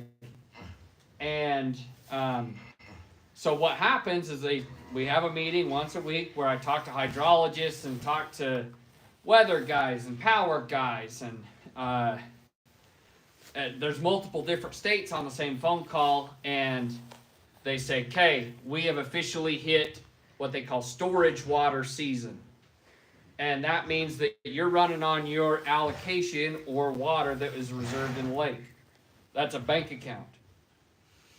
All of a sudden, the way that this canal company works is they say, okay, It's up to the farmers. So the farmer, so say they get a bank account of $100,000. She's miserable. Is she pushing? Oh no, she ain't. Damn it. Once she lays down with all 4 feet out on one side, then you're like, it's go time. Oh, that's how you know. They lay down when they push? Uh-huh. Okay. Yep, they'll All lay right. down, all 4 feet out to one side, and they'll Come on, just bitches. exactly. I want to pull a calf. Get me that goddamn glove on. Next time I pull one, I'll call you. But Yeah, I will. but yeah, so they take. So you say you have $100,000 in a bank account. Mm-hmm. Well, every farmer gets a debit card with however many shares they have limit. Gotcha. So like I'll get a debit card with $100 limit. Neighbor, he might get a $500 limit on his debit card. But it's all up to him on how he spends his water. And you track it. They're like, hey, Absolutely. I'm going to pull it Yeah. tomorrow. Go ahead and send it. Yeah. And then I know I'm not getting any more the rest of the year. Yep. Okay. Yep. Okay. And Did that happen last? I don't think that happened last year. No. Yeah, that's only Ever on a since drought. I've been the water master, I have never been in a drought. See, that's a good water master. He keeps that water just plentiful, you know. Yet they still. I thought this year was going to be the year. Dude, yeah. The bad thing is, though, is I want to quit when there's a drought, but there's nobody, like, you gain enough experience in the non-drought years that you end up having to stick around because, like, that's when you're on your A game. Yeah. Yeah. So you can't quit in a drought year because the local economy around here is extremely ag-driven. We're talking $1 million potato fields, $1 million grain fields. That's crazy. And so, if you're not on your toes, I mean, it's a true community role. It really is. You mentioned with the live with Jason, I noticed the potatoes this year weren't like as profitable or something. Correct. What was that? Just the economy? Supply and demand. So we're not making as much French fries as normal. So farmers are dumb. Yeah. Pretty much. Farmers are dumb. They don't know how to keep the supply and demand steady. Okay. So what happens, like we saw it in the hay market 2 years ago, hay was $300 a ton. Jesus. It was expensive to feed cows. And I know because I bought some. Yeah. But all the farmers go around and they're like, "Did you hear that so-and-so selling their hay for $300 a ton?"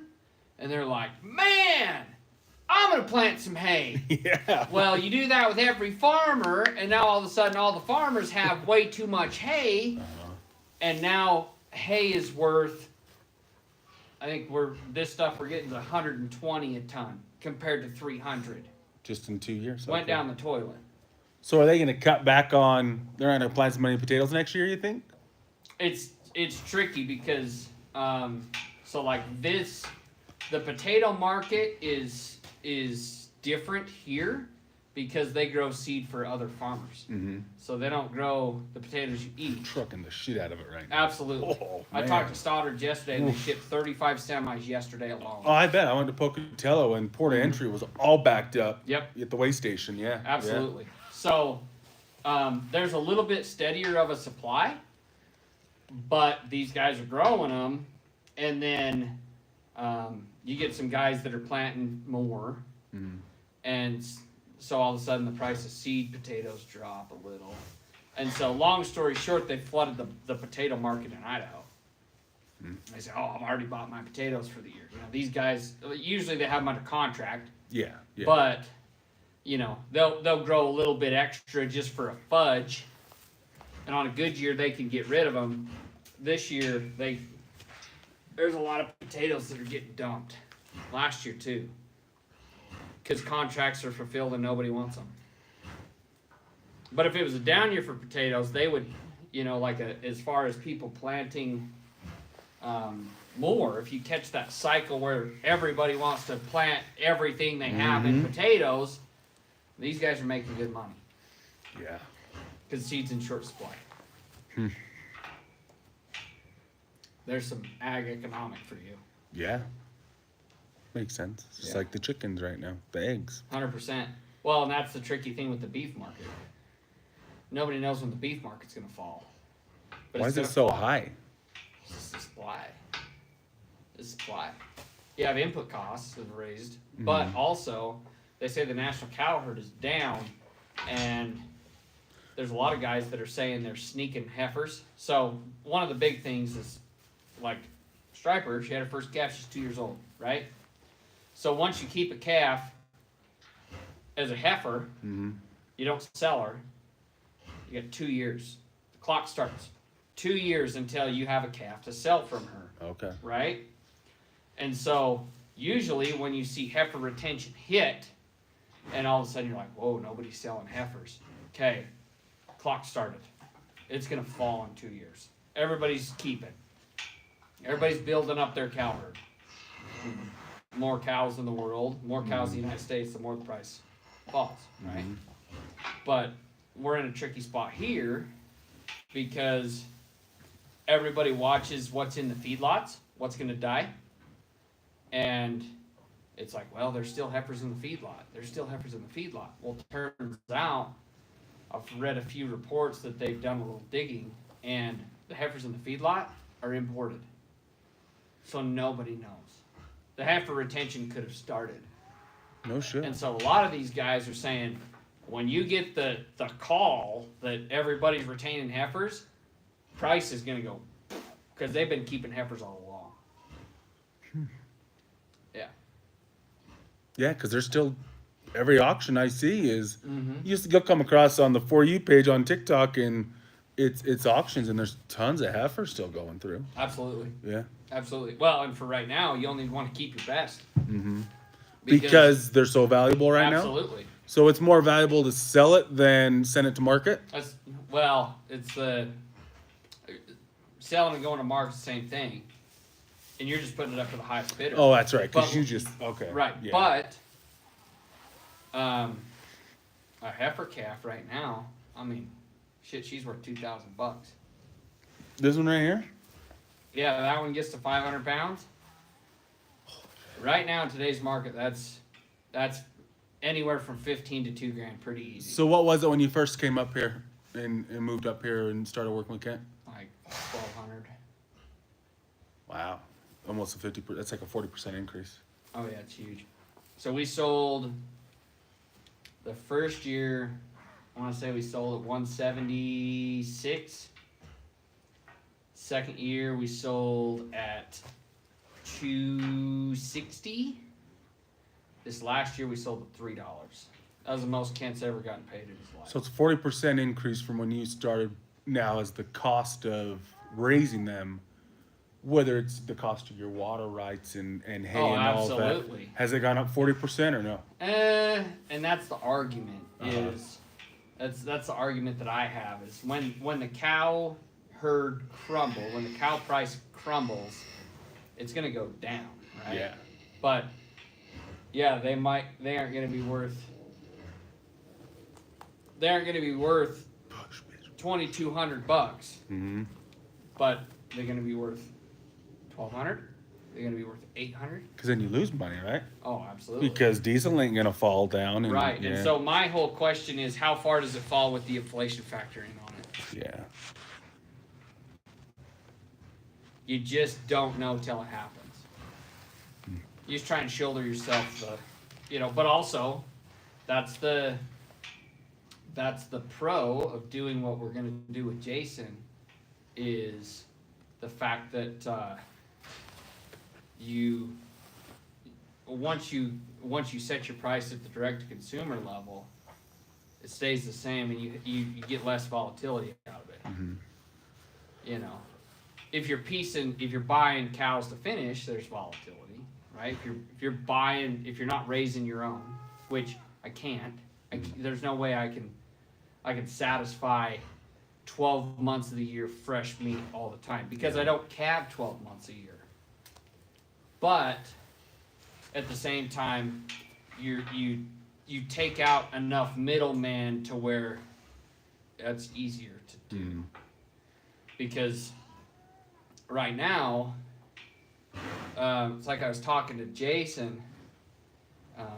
You can buy, so I got calves for $2,000. Mm-hmm. Right now, you can buy one just like that, fat, ready to go to butcher for $2,300, Wow. and he's 18 months old. Oh, jeez. There's no, right now in the market, there is no money for feeders, guys that grow them up. Right now, the guy that's putting them on the ground and making babies is doing good.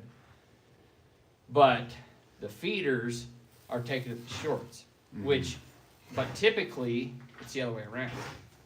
The feeders turn around and say, I'm only going to pay this much for a calf. Sorry.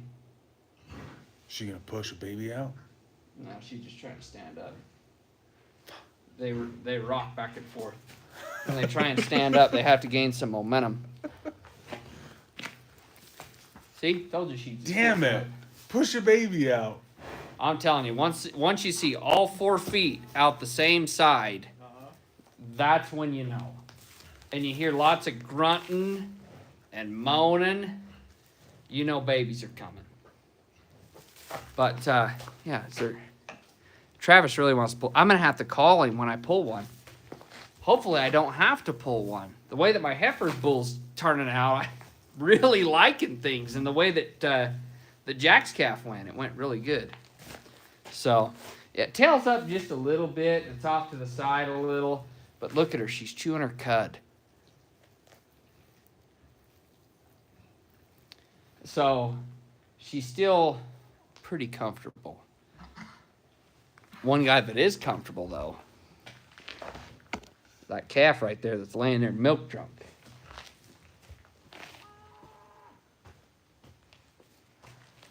But yeah, any more questions? Apparently I'm on a ag economic roll tonight. Yeah. Explaining how farmers should make money, but we never do. Yeah, but you guys get all those government. Oh yeah, we get government subsidies. Oh yeah. Yeah, that you guys pay for. Thank you so much. Just kidding. I don't. We did get a government check that really bad winter when we lost a pile of calves. They paid us like $500 a calf, and they were worth $1,500 or $1,800. It's better than just putting them in a pile, but still, like it was nice. I'm not complaining about it. Yeah. But yeah, a lot of thing too though is like crop insurance, and a lot of people don't. Ryan Nash says just walked in from pulling one in Michigan. Run 15 head, and I can't imagine doing it at your scale. Oh, it's just one at a time. All you gotta do is one at a time. Sometimes, though, you have 2 at a time. Had that last year. Exactly. We have but when you have 3 calves a night, if you pull 3 that day, then you have 3 over with, and you don't have to worry about them again. Hopefully, right? I swear, next week, man, they're gonna be dropping so fast. I hope that the weather should stay pretty good. We'll be in the 40s and 50s. Yeah. And so. Yeah, I'm gonna have to come back because they're just gonna be. You're just gonna hold the camera and look out there, and they're just. Oh, there goes one that just come out. Yep. Oh, 87 just dropped hers. Yeah. Yeah. Absolutely. Yeah. No, and I think, and that's one of the biggest things that we've tried to do is ever since that year is we're trying to figure out the best way for calf survival, and that's why we moved the calving window back, is because they'll pay you on a live one every time, but they don't pay you on a dead one. Yeah, last year watching your lives, holy shit. It's funny because we survived, and it wasn't a horrible year, but it was a rough one, and I wish I would have TikToked more the bad winter. The year before then. Oh. Okay, so the 23. Yeah, like Okay. when you, because we were calving earlier, there was one morning we had 7 or 8 calves at least in a 24-hour time span. And so say hour 20 of the 24-hour span, we had a blizzard blow through at about 10 o'clock in the morning. And we were calving out in the pasture, kind of where we walked tonight. Okay. And we so we were in the middle of feeding, and we came into the barn, and we went back out after the storm blew through at hour 23, and we pulled 7 dead ones out of the snow. Wow. Like either froze to the ground or wasn't going enough to where, like, it was just like catastrophic. And that's when you made the decision. This is what we're doing next year. Absolutely. Yeah. I mean, if they start to calve, they're coming in here. I mean, that's today's market. That's $14,000. Boom. 100%. Yeah. Gone. Yeah, Done. that's a lot of money. In one day. A lot of diesel. Yep. And so, we've had to adjust a lot, and that's when we went to, and we had a lot of cows that would go and run away, go wade off into 4 feet of snow and have a calf, and they'd get on their side, and we'd lose the cow and the calf because the cow would have one in the snow, but then the cow couldn't get up. She was on her side, sunk in the snow, and she couldn't get up to lick her calf, and so the calf would freeze and die, and the cow would die because she couldn't get up. Mm. We had like 7 cases of that. That's nuts. They want to know how much snow was on the ground this time of year during the bad winter. 4 feet. There was still 4 feet right now. There was 4 feet and of there's snow. nothing out there right now. Yeah, there was 4 feet of snow in March. Farmers were flying aircraft in May, spraying if you go on TikTok and you scroll way down, one of my videos were absolute dog shit. They were spreading a black granule, like a black rock. Mm-hmm. They had the fertilizer rig. The guy flew up early in his plane because he's here seasonally. He flew up early. They loaded his stuff with black dust, and he was coating snow on the field so it would melt quicker. I didn't turn water in until the 1st of June. Oh. Literally, did not turn water in until the 1st of June. So if you're not pulling out of the canal, it bypasses, just stays in the river then? Correct. So that river was raging that year then. Oh, it was. Yeah. It was a lot of and that's what's funny is a lot of these hydro guys, they don't get a lot of credit, but all of a sudden they went from, oh yeah, this is a pretty good winter, to all of a sudden we got to get a bunch of water out of Bear Lake and get it the hell out of here because all this snow's gonna. Yeah, I remember in Utah, like every reservoir, they were like wide open. Deer Creek. Yep. Wide open. Yep. And Jordanelle, because Jordanelle dumps into Deer Creek. Yeah. Yep. And then Provo River was, don't even go on the trail. Exactly. Up Provo Canyon. Cause, Yep. Yeah. No, and that's So that's how it was here too. 100%. Okay. Yeah, Wow. we were riding around on a snowmobile checking for cows that were calving. And, that was in March. So that was a really rough winter. And that's when we had the elk problem so bad, is because the elk they didn't have anything to eat. Yeah. It's covered in snow. Mm. But yeah, so after that winter, like, countywide calving loss was 50%. Whoa. Countywide, everybody. Nobody dodged a bullet. The only guy that dodged it a little bit was my buddy Clint. He calves in January, and so he's used to it. Oh, okay. And it kind of set in like February, March. Mm-hmm. Yeah. And we got a lot of moisture, and so Clint got through it pretty good, but everybody else was like, holy shit. And like a lot of these guys are straight up gun shy. They push their calving date way back, and like last year they were all snickering at me, not at me, but and I was like, man, this calving season's hard, like mud is kicking our ass, and and I was like, have you started yet? And a lot of the neighbors were like, no, we're going the 20th of March. So that's why we pushed back. Okay. So there's a couple guys that they're about 15th or 10th, but yeah, we were talking to a neighbor today, and he's like, oh man, I'm gonna be done calving before you even start. I'm like, hell. So he didn't move.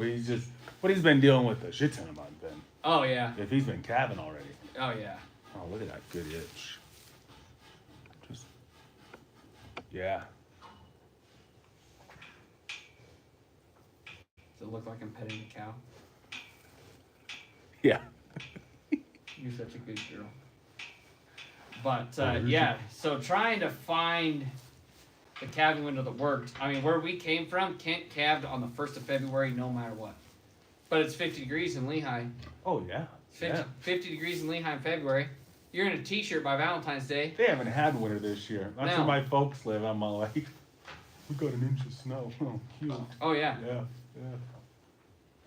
So, but with that 50% loss, it's still, the market's so big, just in this area would not affect the market at all, though, right? Not necessarily. No. Kind of like the fires in Texas that everybody was saying, you know, them fires come through and took out tens of Right. thousands of cattle. Right. Still didn't affect the market, though, right? No, not as much. Just because we're talking about millions of cattle and you're talking about thousands of cattle.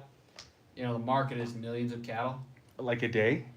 Like how many do you think? No, like the national cow herd Oh, is okay. like, Okay. you know, what, I don't know what the number is, but it's, you know, say it's 150 million. Mm-hmm. And that's why it's so interesting, because these there's no matter where there's a shortfall in the country, say drought in the Midwest Mm-hmm. or whatever, the price might stumble a little or go up or go down. I mean, it's not going to take your beef from $2 to $8, Okay. but it might go from $2 to $2.50. Okay. You know, Because they're just getting the beef from a different region now, right? To kind of fill in. Okay. Yeah, well, and especially you see a lot of cattle prices reflect corn. So when corn is cheap, cattle is high, because there's more feed to feed said cattle and it doesn't cost near as much, so everybody wants some. Mm. Where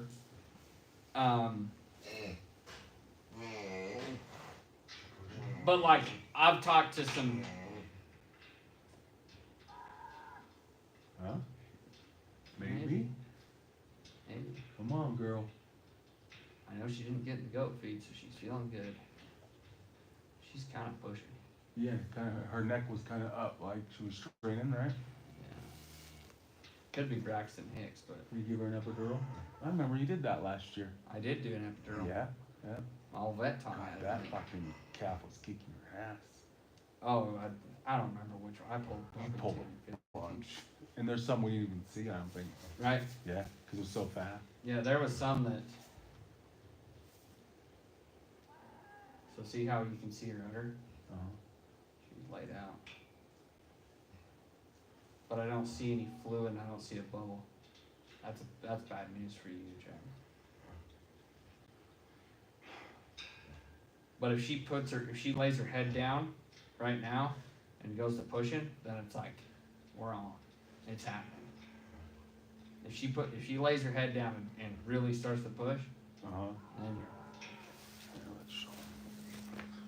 What the hell are you looking at, guys? Yeah, what cow are we looking at? 111.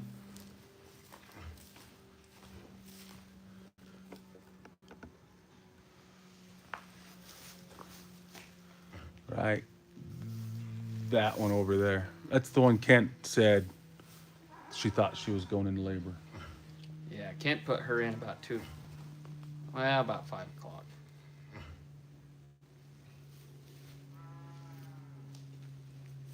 She's definitely very pregnant.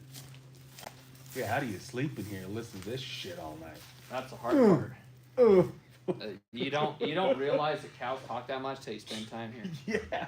But it's hard because a lot of them, like you're used to hearing that. Mm-hmm. The first week I was here last year, gosh, I'd get out of bed all the time because I was just sleeping in the cabin room.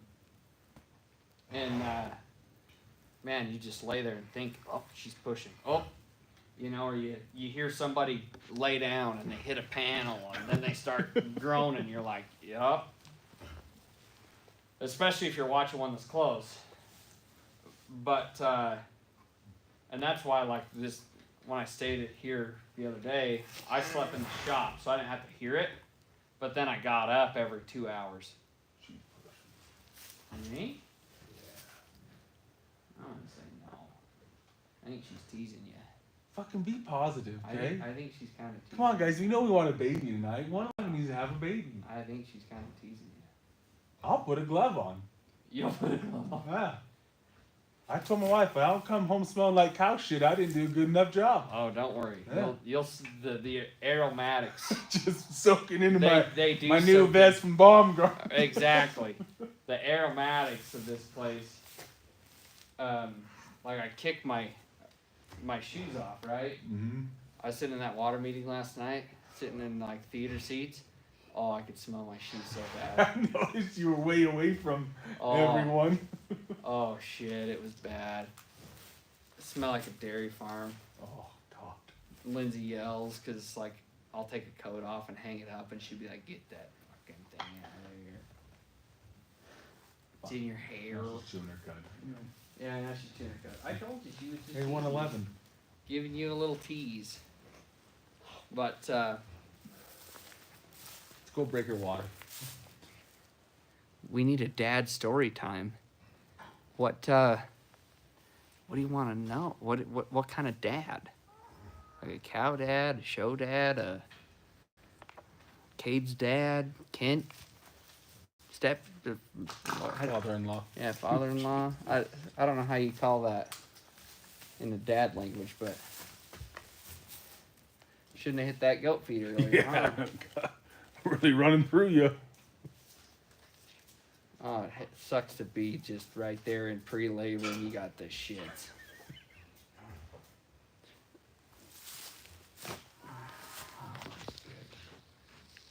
I don't think you're spending the night in the barn tonight. No, I think you're going home.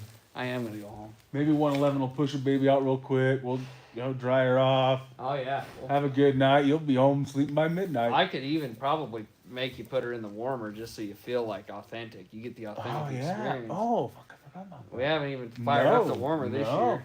I don't think you're going to have to, as warm as it is. Right? But, They're so fucking pregnant. oh yeah. Miserable. Absolutely. Well, so that cow, the red one, the red heifer, she was laying in this pen. Mm-hmm. And she'd laid down, and I can literally watch that calf beating her box. Literally knocking at the door. Wow. And every time he kicks and he's moving around, Uh-huh. she's pooping, Will. She pooped on the table. And that's when I was like, it's coming. It's happening. Done deal. It turns out I was just 12 hours too early. But but that was the heartbreaker of the calving season is when Kemp sent me that picture. I was like, son of a bitch. Mm-hmm. Because every calf that I'm not here for is one calf that I can't show everybody. Yeah. The process, right? Get you a ring camera up in here. I know I should. I really It's should. cheap. I know. The bad thing is though, is I'd be a lazy ass and I'd be sitting on my fire right now, drinking an Arnold Palmer, saying, you know. And then I'd have some calf coming out backwards out there, and I'd show up and there's four. We gotta have angles. right. You know? Yeah, I'd have some calf out in the big pen laying there dead, because that'll happen. I think that happened on live one time. There was a calf or a cow that got on her back while I was live. You saved her. Oh yeah. Yeah. That was Run to the tractor and grab a rope, and shit. That was crazy. I'm just glad that we could save one. Mm-hmm. Last year we had one while Sawyer was here. We slept in the shop, walked out, shoot. So I run out there, we roll her over, and as I'm putting the rope on her feet to roll her over, she died. Right. That was great. Yeah. It was like, hey, welcome to reality, Sawyer. Yeah. What are you gonna do with that one? Well, yeah, that was rough. Well, it's all part of the process. It happens, and that's why, like and that's what's funny is like a lot of people watched calving last year, and they're like, there was some guys that came to the barn, and they're like, man, you got your ass kicked. It was rough for you, and I was like, it was all right. Wasn't nearly as bad as what we've suffered through, but that's how I've been so like anal of getting cows in the barn and looking and checking is I know what can happen and trying to mitigate stuff like that. It was a really really good learning experience on how to keep a cow alive. I don't know if I figured it out if we had a bad winter, but the key is don't calve in a bad winter. That's how you keep them alive. So you were 80 degrees today, but back in the 60s.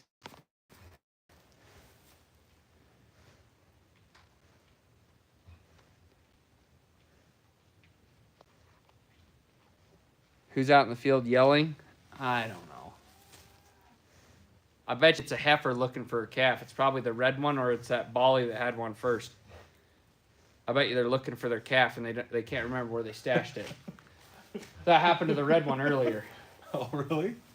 I Did talked. they take him all the way out yet, or no? Not yet, but I Okay. kicked the red one out all the way down there, and you know that pile of dirt or whatever, Yeah. manure. Uh huh.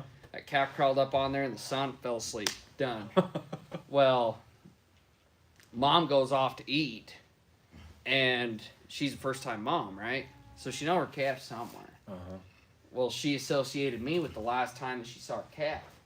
So she comes over to me. And luckily there was that black Bolly that had one first in here. Mm-hmm. She was looking at it. She was looking for her calf, found the red one, and was staring at it. It's like, you're not my calf, but what?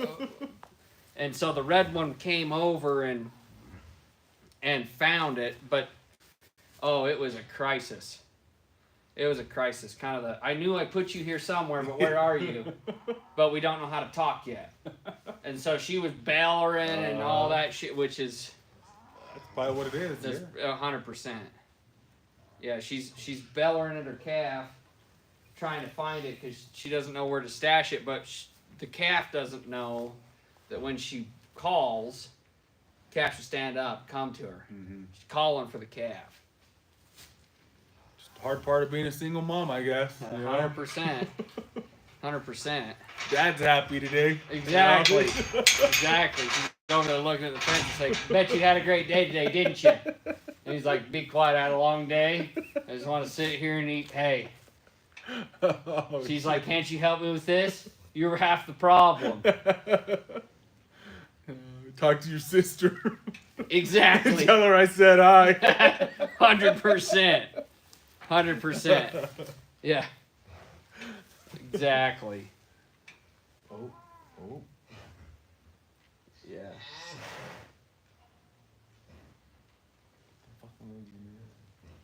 She ain't gonna do it. Ruby ain't gonna do I it. need you to be positive. I'm just trying to be a realist. Because once I go into go time, it's go time. It's like, okay, we need to get one in, and we'll get a double glove your sandwich eating hand, Yeah. and you just go to fishing. The vet was telling me though, so this is the coolest thing about so our new vet is right out of vet school, and she's great. But there's a lot of things that she doesn't have real world experience in yet. And she was telling me that she called it something. She's like, have you guys had a blah, blah, blah, blah, blah calf? I'm like, no. Well, it's pretty much their head and their feet develop correctly, Mm-hmm. but their insides develop outside of the body. Oh shit. And so she's like, you reach in there to feel, because typically you go in there, you reach for, okay, there's a foot, there's his head, or there's his tail, there's a back leg, up and out you come. But she's like, you go in there and it's like a calf soup. Whoa. Because they're not put together right.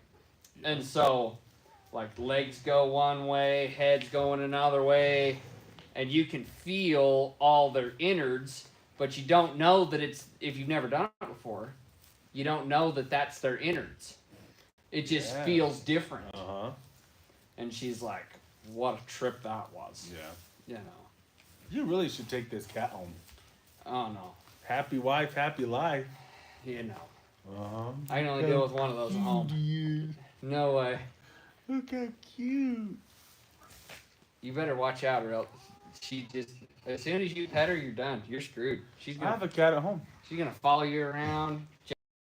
You say have popcorn? Popcorn. She lives the best life now. Yeah. The best thing that they ever did was drop her off here somewhere. I think she got dropped off. Oh.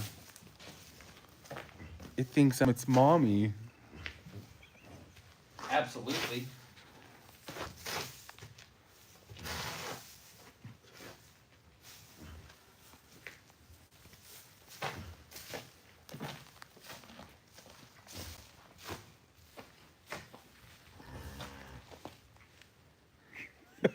Best heifer story. I had one about 9 years back freaking out because she thought a massive poop she had was just following her.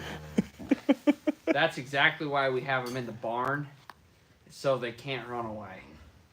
They have to deal with the mess that they've made. I've told crazy cow stories, and it was fun. We had a black bolly cow, most beautiful black bolly cow you'd ever seen in your life. I swear to God, Kent and his brother kept that damn cow for years, and she would never take her calf. But she throws a good calf, and if you work with her for 4 days, she'll take it. Yeah, no. The year that she got on the bus, it was the bad snow year. She had a calf, and thank God she had enough manners to turn around. She got up, turned around, and looked at it. Thank God she had enough manners to do that and watch her baby freeze in the snow. Oh, shit. But, yeah, that was Kent's justification. Oh. No, she just moved on. Sure.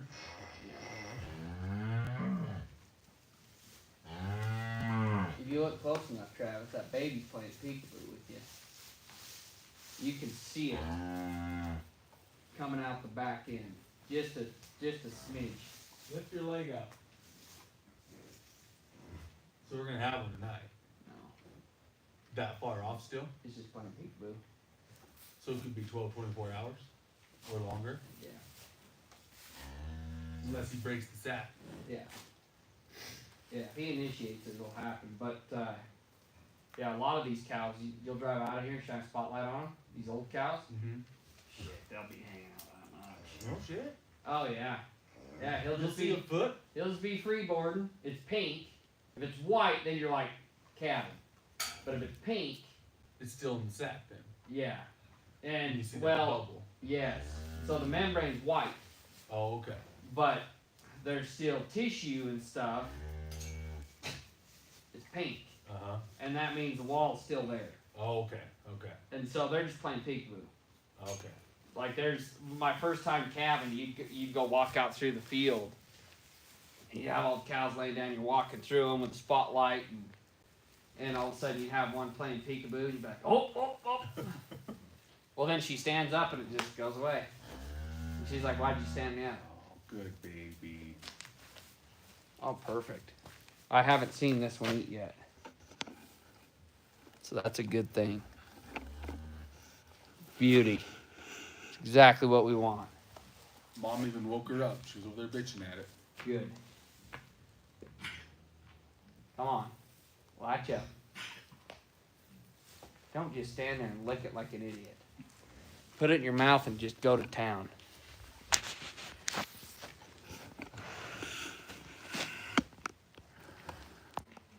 Look at this calf.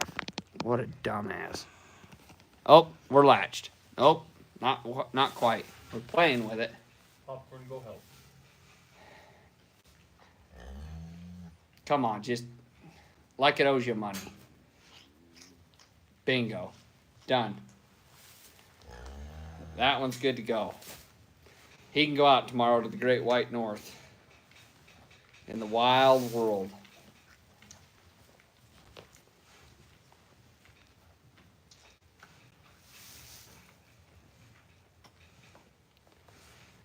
Beauty. You know what's crazy? I didn't think about this till today. How fast iodine will dry their navels up. Put iodine on their navels, they shrink right up. Really? Mm-hmm. You already hit that one? Mm-hmm. Yeah. So the reason why we iodine navels is to cut down on navel infection. What'll happen is if there's still a cord on the navel, an umbilical cord, that sometimes takes time to dry out. And it's really tricky if you have a bull calf because they're peeing on it all the time. Oh, okay. And so, one thing, I did a video about a calf I had to put down out of the fall herd. And that all stemmed from a navel infection. So what will happen is they'll get an infection in there. They get germs on it, right? All of a sudden their belly button swells. Mm. So you give them some antibiotics. Think you got it cured. Well, that infection will actually move all throughout their body. Oh. So it'll show up again in their knees. It'll show up again in their joints. And that joint will actually, I've seen it, where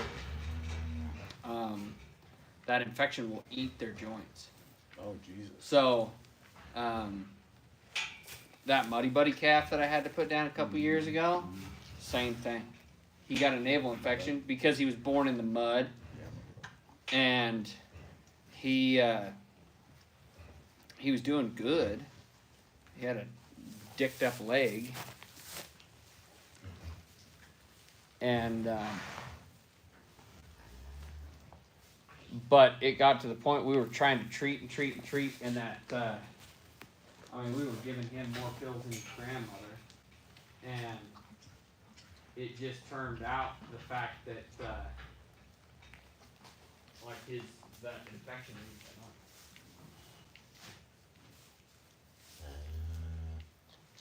She's not near as loose and swollen, but I think she should. And her milk got tight, right? Correct. That should be like hers. But sometimes that comes after the birth. Oh, triggers. Kind of like women. They get the let down. Yeah. Yep, like and that. They yell at you. The first calf of the year, I didn't even think about it. Calf was under the radar. Didn't even think about it. And then all of a sudden I looked at her, she calved. Like, what the hell? Why are you calving? Mm-hmm. And she didn't have a good milk supply. The next day, boom. Walking around with a 5-gallon jug between her legs.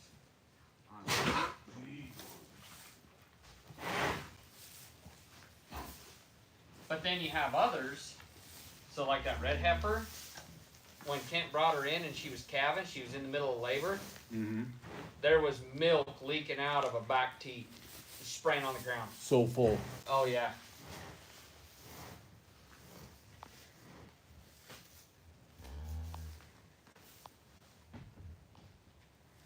Are we going outside to check cows tonight? No. Already did.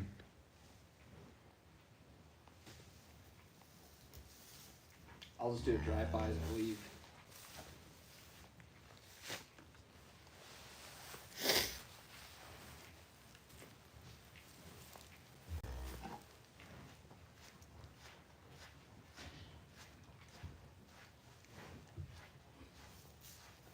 But no, things are going pretty damn good for calving season so far.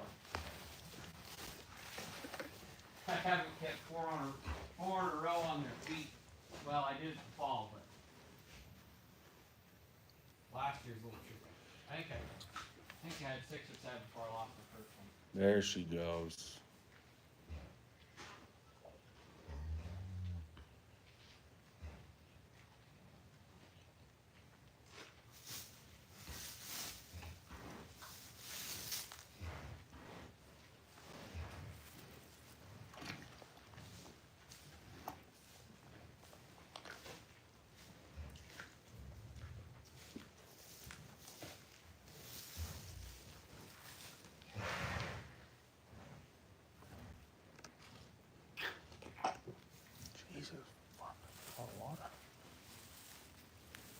slurping and burping, Travis.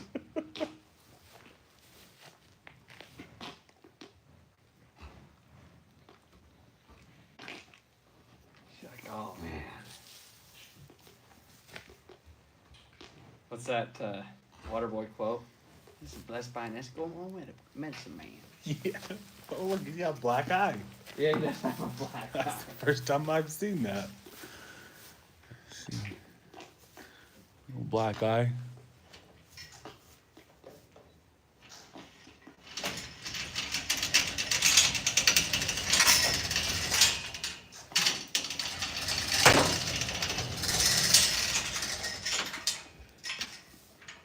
Come on, kitty. See, she knows. As soon as she hears that chain wrap out, she runs.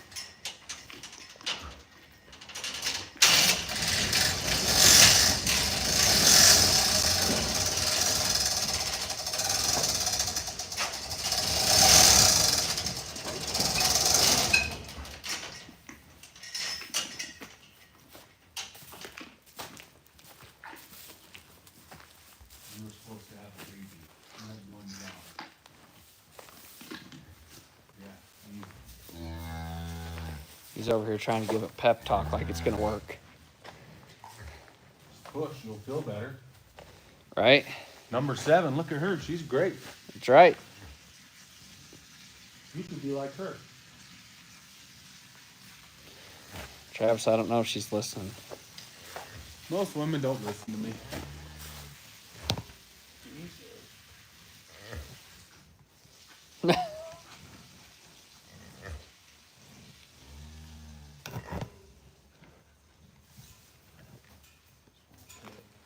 If I went up there, I would have run away, huh? Well, we're going to sign off for the night. I think everybody's tucked in. 52 degrees in the barn tonight as the door went down. That means we'll be probably close to 60 when we get here in the morning. So, anyway, have a good night, everybody. We're all tucked in for bed. And I think she's going to stay miserable, Travis. Yeah, I think so. Yeah. But anyway, thank you guys so much for watching, and we'll catch you on the next one. See you tomorrow.